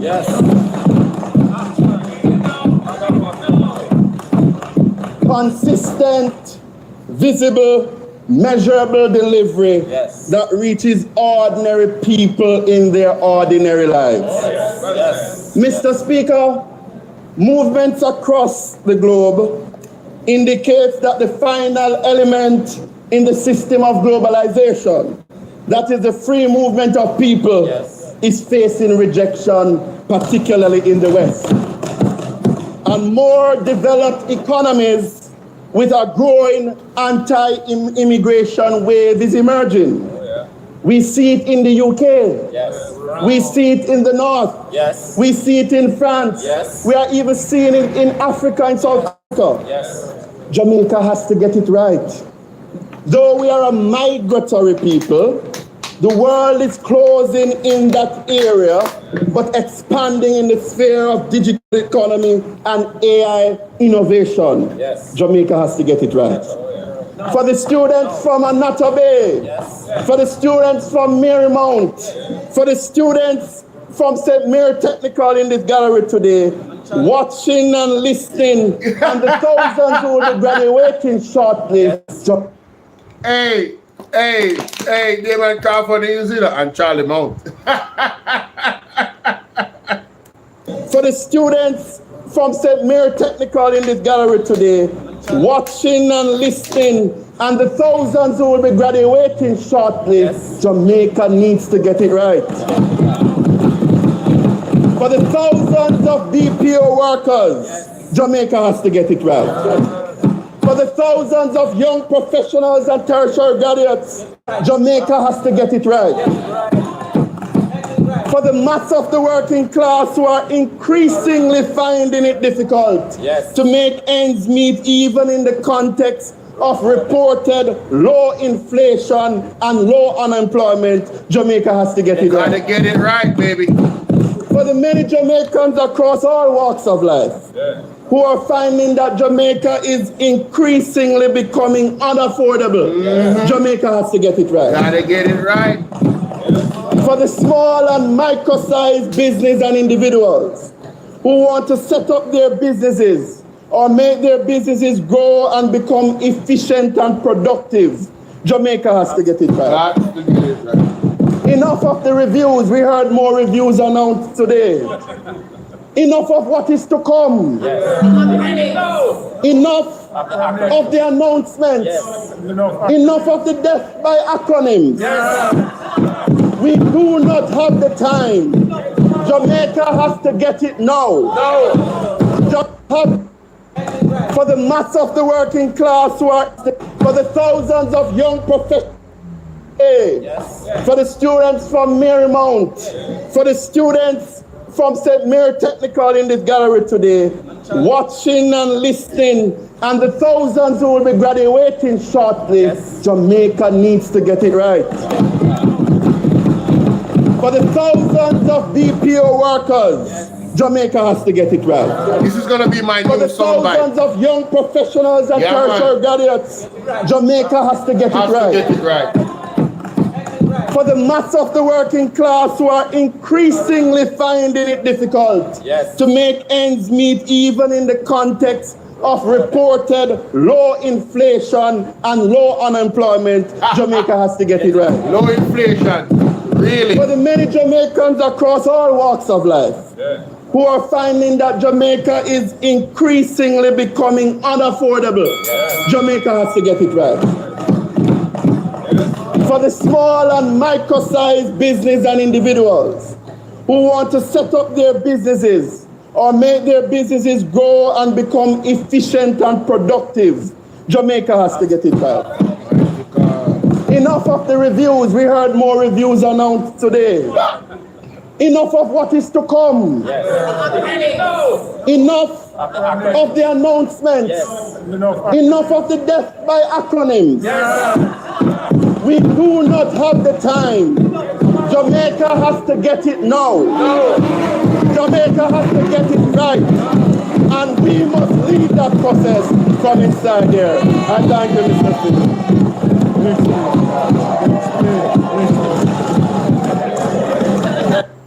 Hey, when you hear Julian Robinson a while ago, big speech, Bridget, big speech, big speech.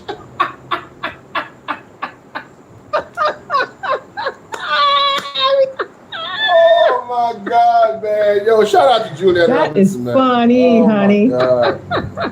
That's funny. Oh my God, man. that is funny. Hey, salute to Julian Robinson, man. Chris Brown, I am going to be playing that audio. Let me send it to myself right now. The last part-time speech a while ago, yeah, I'll be playing that audio on a daily basis. That 1 minute and something seconds, oh yeah. Jamaica has to get it right. Jamaica needs it now. Jamaica has to get it right. Jamaica needs it now, ladies and gentlemen. That is the new tagline. Jamaica has to get it right, and Jamaica needs it now. Listen. It is on point, ladies and gentlemen. We are tired. The man spoke the honest truth that God loved. Where's the Jermaine? Big up yourself from Shengheng China family. Continue to expose the light. Hey, big up yourself, you know. I second or third time see a type in a chat. Big up yourself. Yeah, man, you know me have some family in that area they do. Big up yourself. Where you say Mahogany? Replay it now. Mighty God, man. It deserves an explain for true, man. It deserves an explain for true, man. A true man. The man spoke what when it comes to what real Jamaican people want. Because you know the Jamaican Labour Party is so tone deaf. And they don't listen to the people. But I'm telling you, everything the man uttered in this speech, the way how he broke it down, brother, Jamaica just have to get it right. It's not right now. And, you know, I'm so disappointed in Fox News. You know, the agenda is real. Let me say this. I am so disappointed in Fox News. An international company came down here and some of their reviews about how things are going with people is like the agenda is to just paint this positive picture. Bro, brother, yo, they need to go really go in at the place them and go look and report the right thing them, brother, because brother, joke thing, bro. Well, listen to this. Consistent, visible, measurable delivery that reaches ordinary people. Not only delivery can. They conclude that government is for someone else. No, this of the social contract from their children to school to receive quality education and come back home safe to them. No man, seriously. MP, the area is in darkness about water pipes that are burst, about roads, and sadly, they don't really care whether it's MP road or parish council road. They want the road fixed. They want to go to hospital.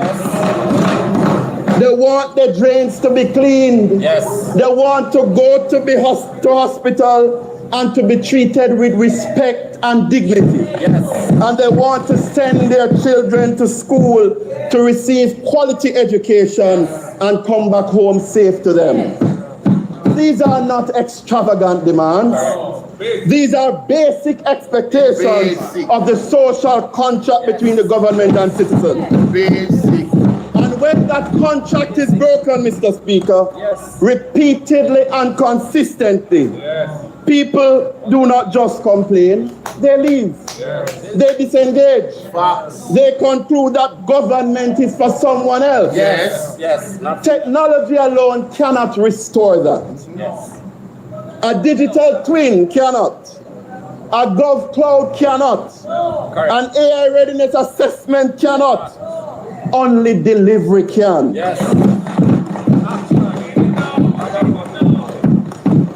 Consistent, visible, measurable delivery that reaches ordinary people in their ordinary lives. Mr. Speaker, movements across the globe indicates that the final element in the system of globalization, that is the free movement of people, is facing rejection, particularly in the West. And more developed economies with a growing anti-immigration wave is emerging.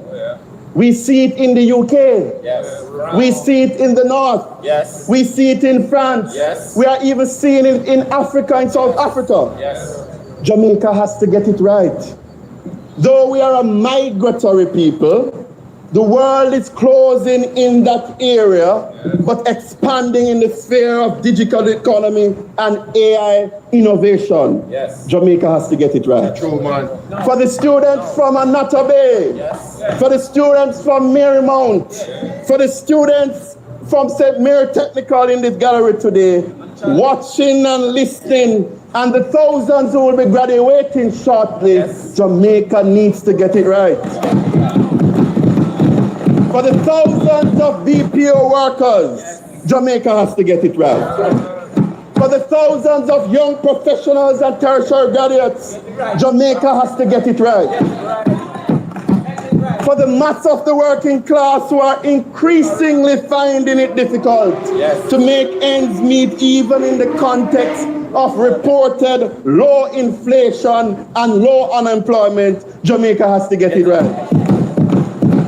For the many Jamaicans across all walks of life who are finding that Jamaica is increasingly becoming unaffordable, Jamaica has to get it right.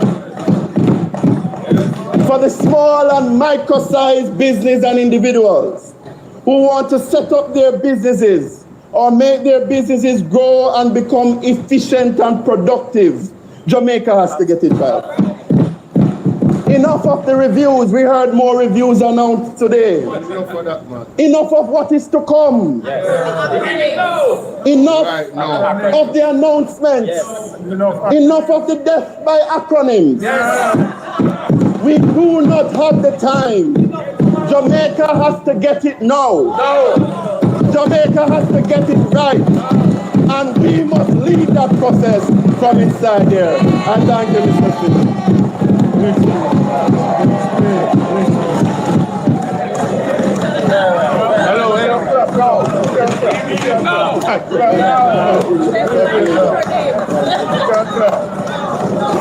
Well done.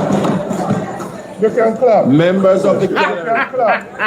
You can clap. Members within the gallery. Hey, you know who Julian Robinson remind me of? Julian Robinson remind me of Kawhi Leonard. You know, the awkward, quiet person, but he's really, if you get to know him, he's a really hilarious man. And then they laugh. Yo, nobody can rate Julian Robinson. I respect Julian Robinson. A real thing me I tell you. Me can see like a reasoning with Julian Robinson. You understand what I say? Man to man, we can see a whole reason with. I mean, no say you can talk about some serious thing, and the man still him have a sense of humor. Him have a sense of humor, but him very intelligent. Julian Robinson, I ramp with him. He man say a while ago, you can clap, and him a point for the opposition, the ruling party. You can clap. That was a damn good speech from Christopher Brown. At half I press big up. Christopher Brown said we need to get it right, Jamaica. We need to get it right. Enough speech, enough cutting a ribbon, enough planning and how we are gonna establish this and this is coming and all type of those promises and acronyms and everything. Spark no spark. You understand? We are going to Dr. Dayton Campbell speech too, because in Bolo the agriculture minister proper too, you know. So but they want to touch on Chris Brown's first thing. But let's go to Dr. Dayton Campbell's speech. Because the way your Christopher Brown start film speech, it deceived the labor them, you know. I said Jamaica, you want to see labor them in the comment section for the live. I go and like say Christopher Brown. Yeah man, come over to this side. Come over to this side, man. Forward over here, so you know where you big up the JLP and I talk the truth to them are going good. And then the man just light the fire of reality under their skin. It's sweet, me. You want to see comment section after that? All the labor they want to say and take. The truth start burn them over the Jamaica. I say, Kuya. Assessment should begin immediately. Emergency assistance should reach affected or discretion. It simply to compensate disaster recovery fund. Such teams are strong enough to respond quickly and help people rebuild with dignity. By themselves do not transform a country. Execution does. True. Execution. Yes. Execution requires clear priorities, measurable targets, transparent budget, defined responsibilities, regular reporting, and the political will to follow through. Jamaica, you guys remember when Andrew Willis came out? You guys remember when Andrew Willis came out the other day defending the program, the $1.44 billion. I want to remember when he come out and defend it. Tomorrow we have the people need justice. Zulika Jess, 2 p.m. Hopefully I'll be up and running and I can able to run that live on my channel. Guys, make sure you subscribe to Bolo VNR, Bolo TBV, and Bolo and the other regular 2 channel them on my live pan right now. I am working every one on my channel them. You don't know, you won't know what I'm going live on. Make sure you subscribe to all of my channel them. It's when you come out to them something here with the sectorial debate them and all of these things. Where you say Palmer? Oh gosh man, Zulika just boy, St. Elizabeth don't go on good, man. Not lie. Don't go on good and steal one boy. What a lady nice man. Just have a good heart. You know what I mean? And that is key. Just have a good heart. You know, have a real servant of the people, you know? A gentle giant. And I'm not talking about her size. I'm talking about her countenance. Zulika just is gentle, but she's a giant, ladies and gentlemen. Yes, man. But let me go to the video by Andrew and his clapping back at the critics. And there's a key part of what he said that is quite important to what Dayton Campbell just said a while ago.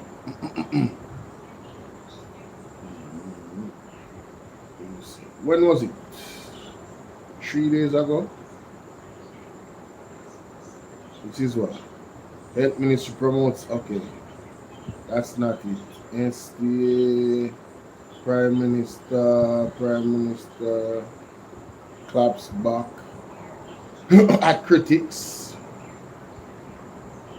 Why them done my alright, so Major General appointed.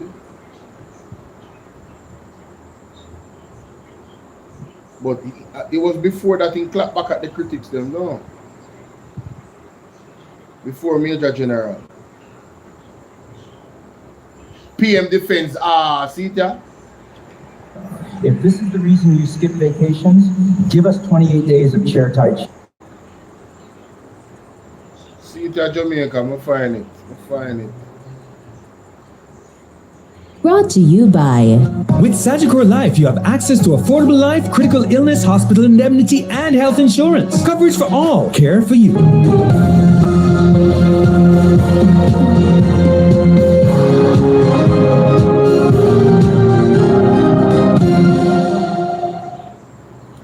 Welcome back to Primetime News and a special welcome to viewers on onespotmedia.com as well as TVJ International in the Cayman Islands.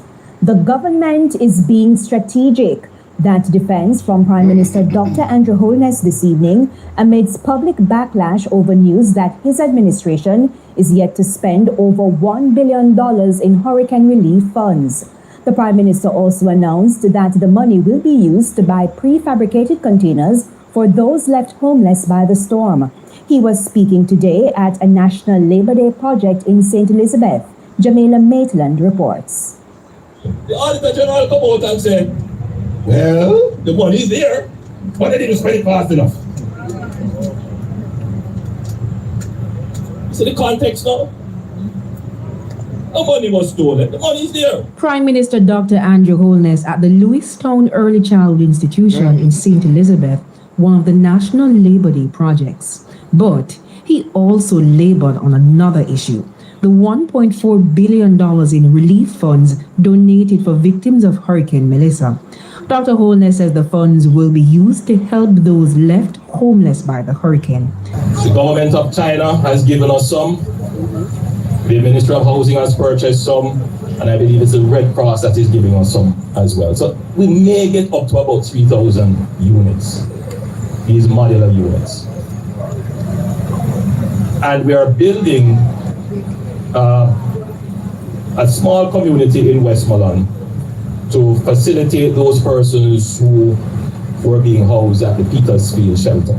2,500 prefabricated container homes will be purchased. He says 900 of them are already in Jamaica and many beneficiaries have already been selected. In defending his government's management of relief efforts, Dr. Holness outlined the strategy.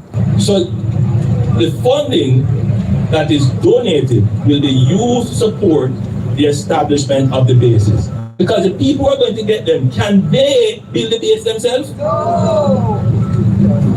So isn't that the best use of the money? Yes. That it is there will last them for 10, 15 years, other than to just spend it out and then you don't know where it went or what benefit it gave. Andrew wanna tell for himself, you know. What you mean you spend it out and you don't know where it went? Let's continue.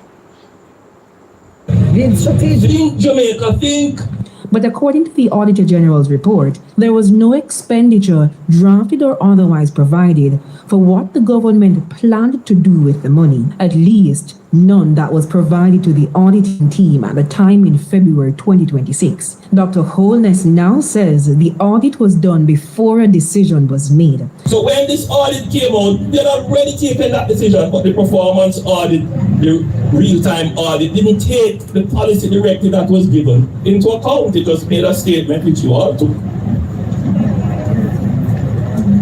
Government wasn't being inefficient. The government was being very strategic and very efficient. The Prime Minister was unable to see when the new homes will be ready, adding that it will take some time.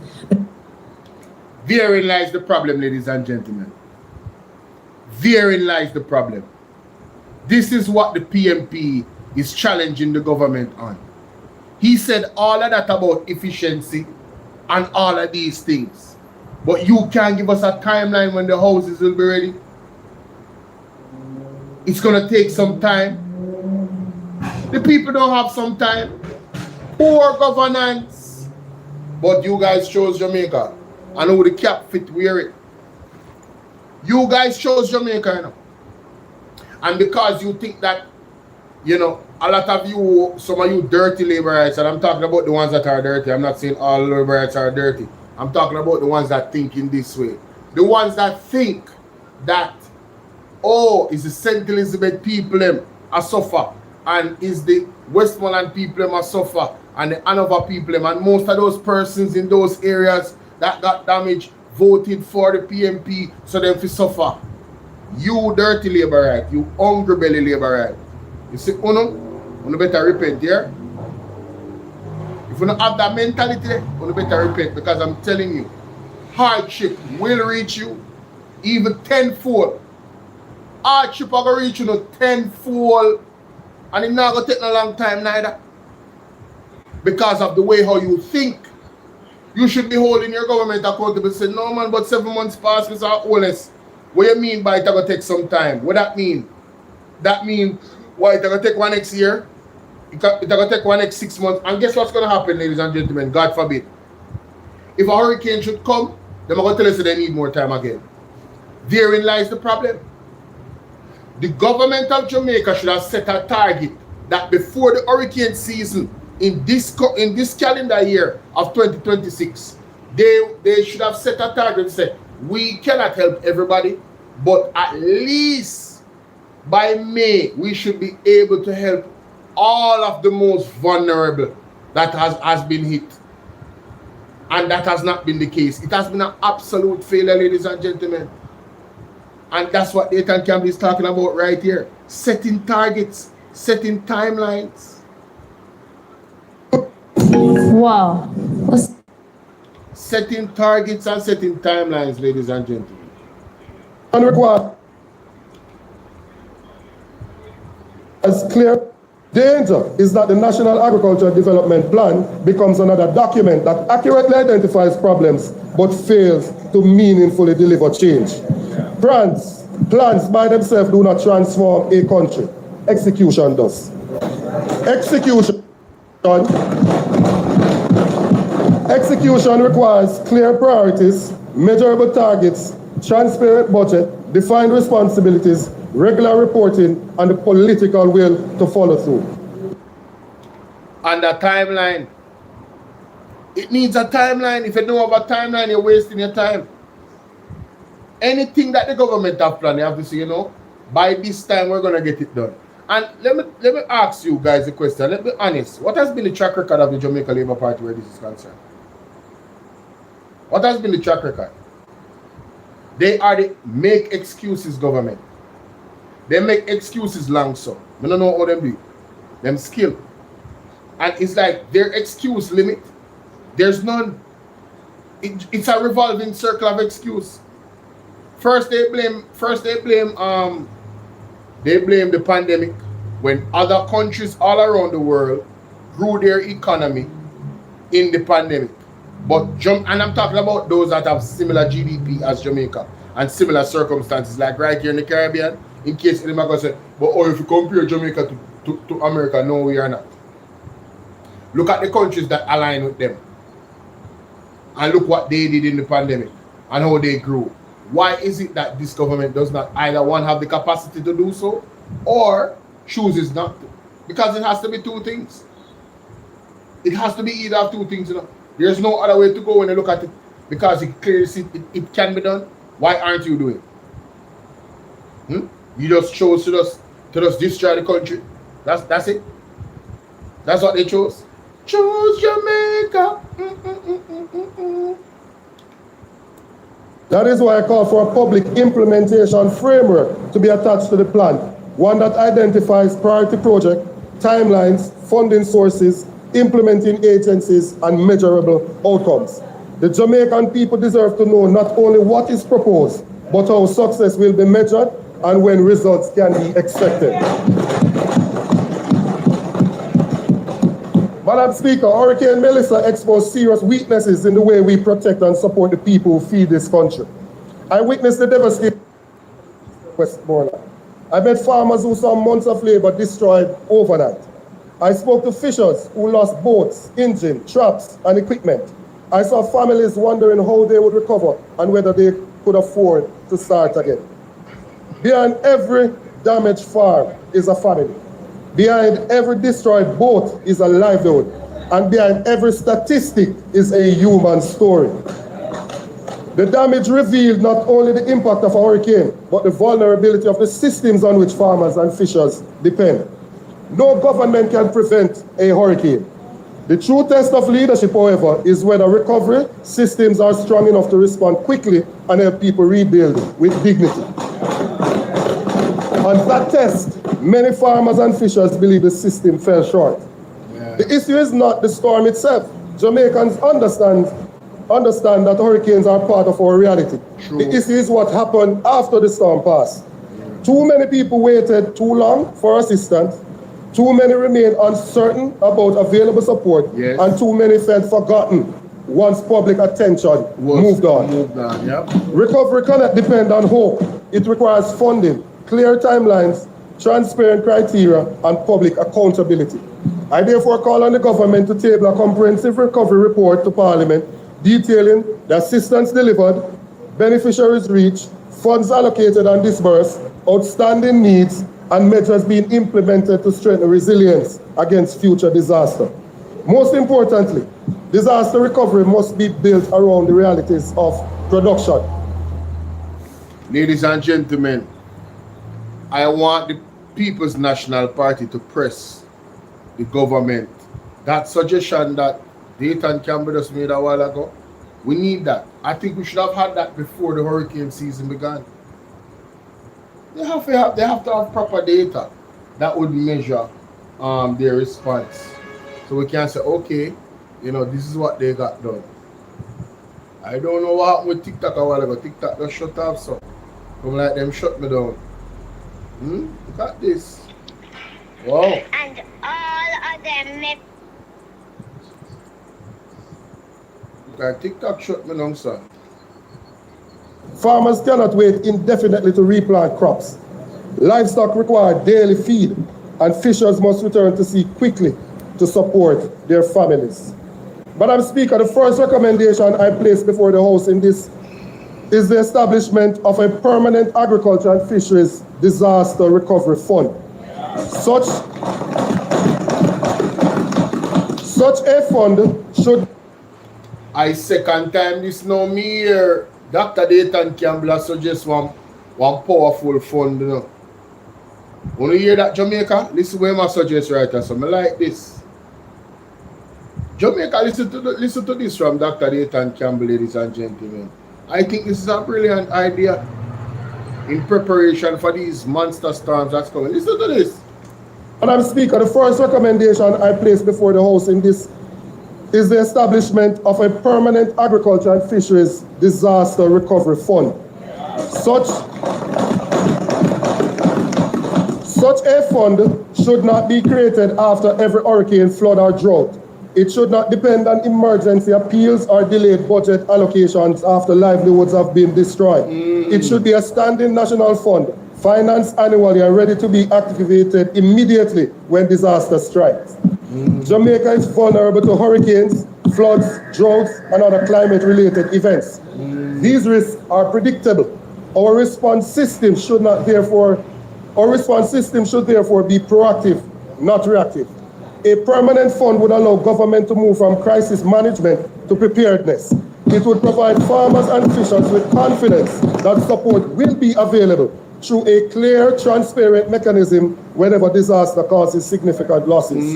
The fund should serve 5 core purposes: providing emergency assistance to affected producers, replacing critical productive assets, supporting temporary livelihoods where incomes have been disrupted, accelerating replanting and restocking, and helping producers rebuild in ways that are more resilient to future disasters.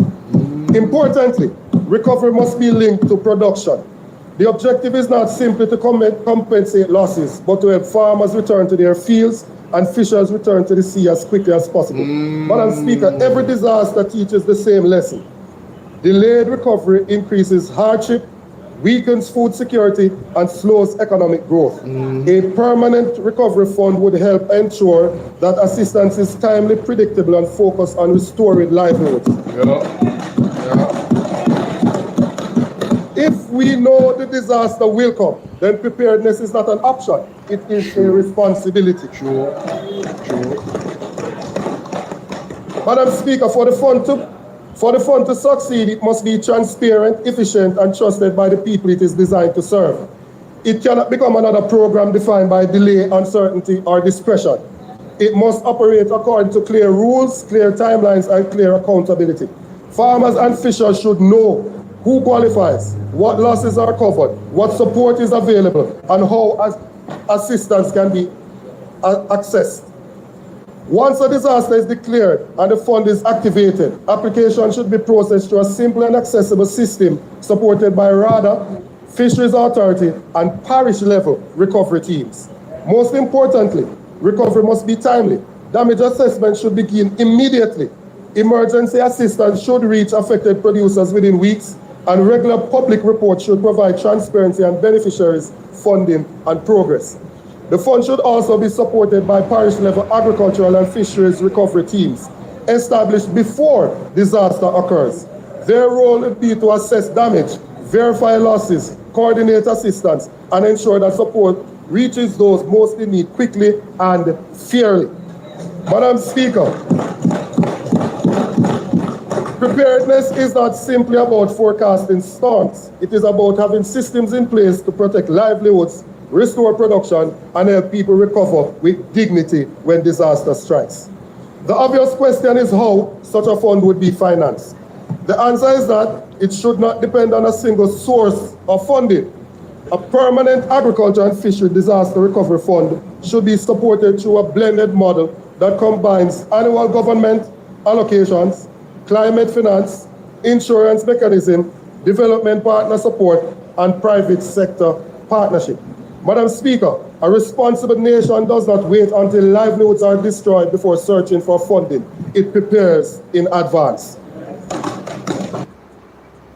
Ladies and gentlemen, the GenSec is on to something. I hope that the Jamaica Labour Party steal this idea and implement it quickly, you know, for the benefit of the Jamaican people, you know, because honestly, we are left to bear with the hurricane season now upon us.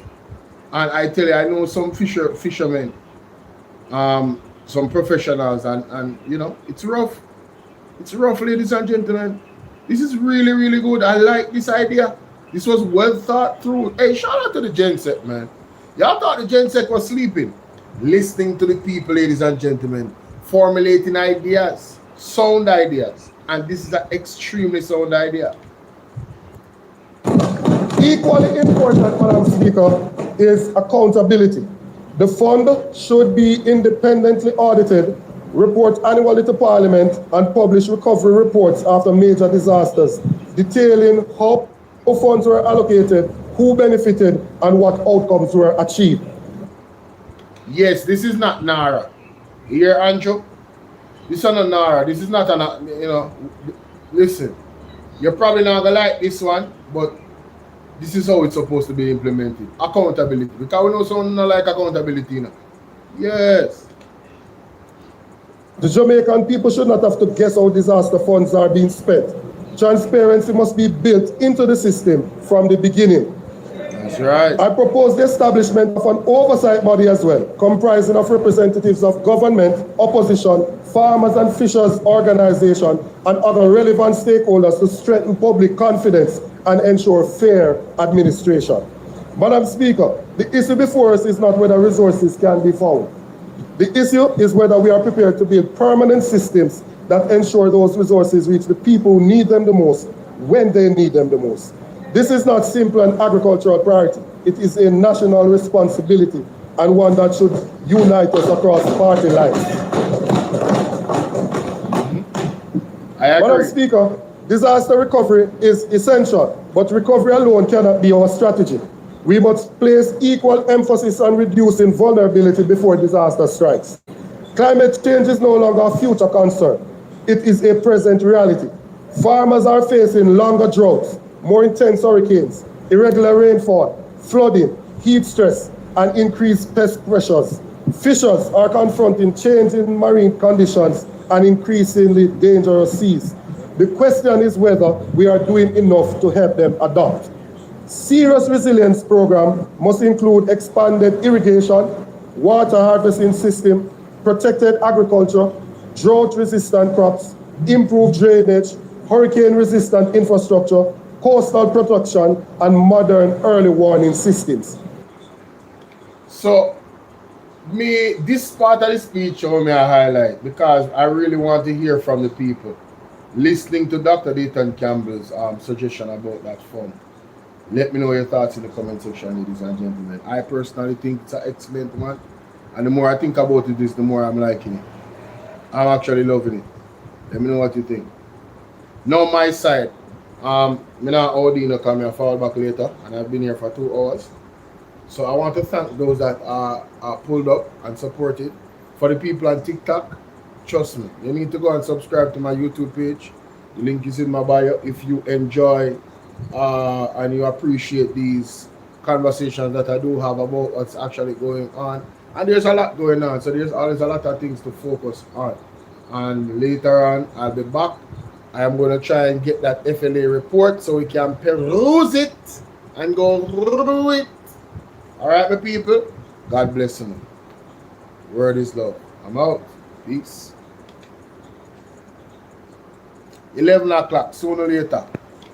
11 o'clock. See? Yeah.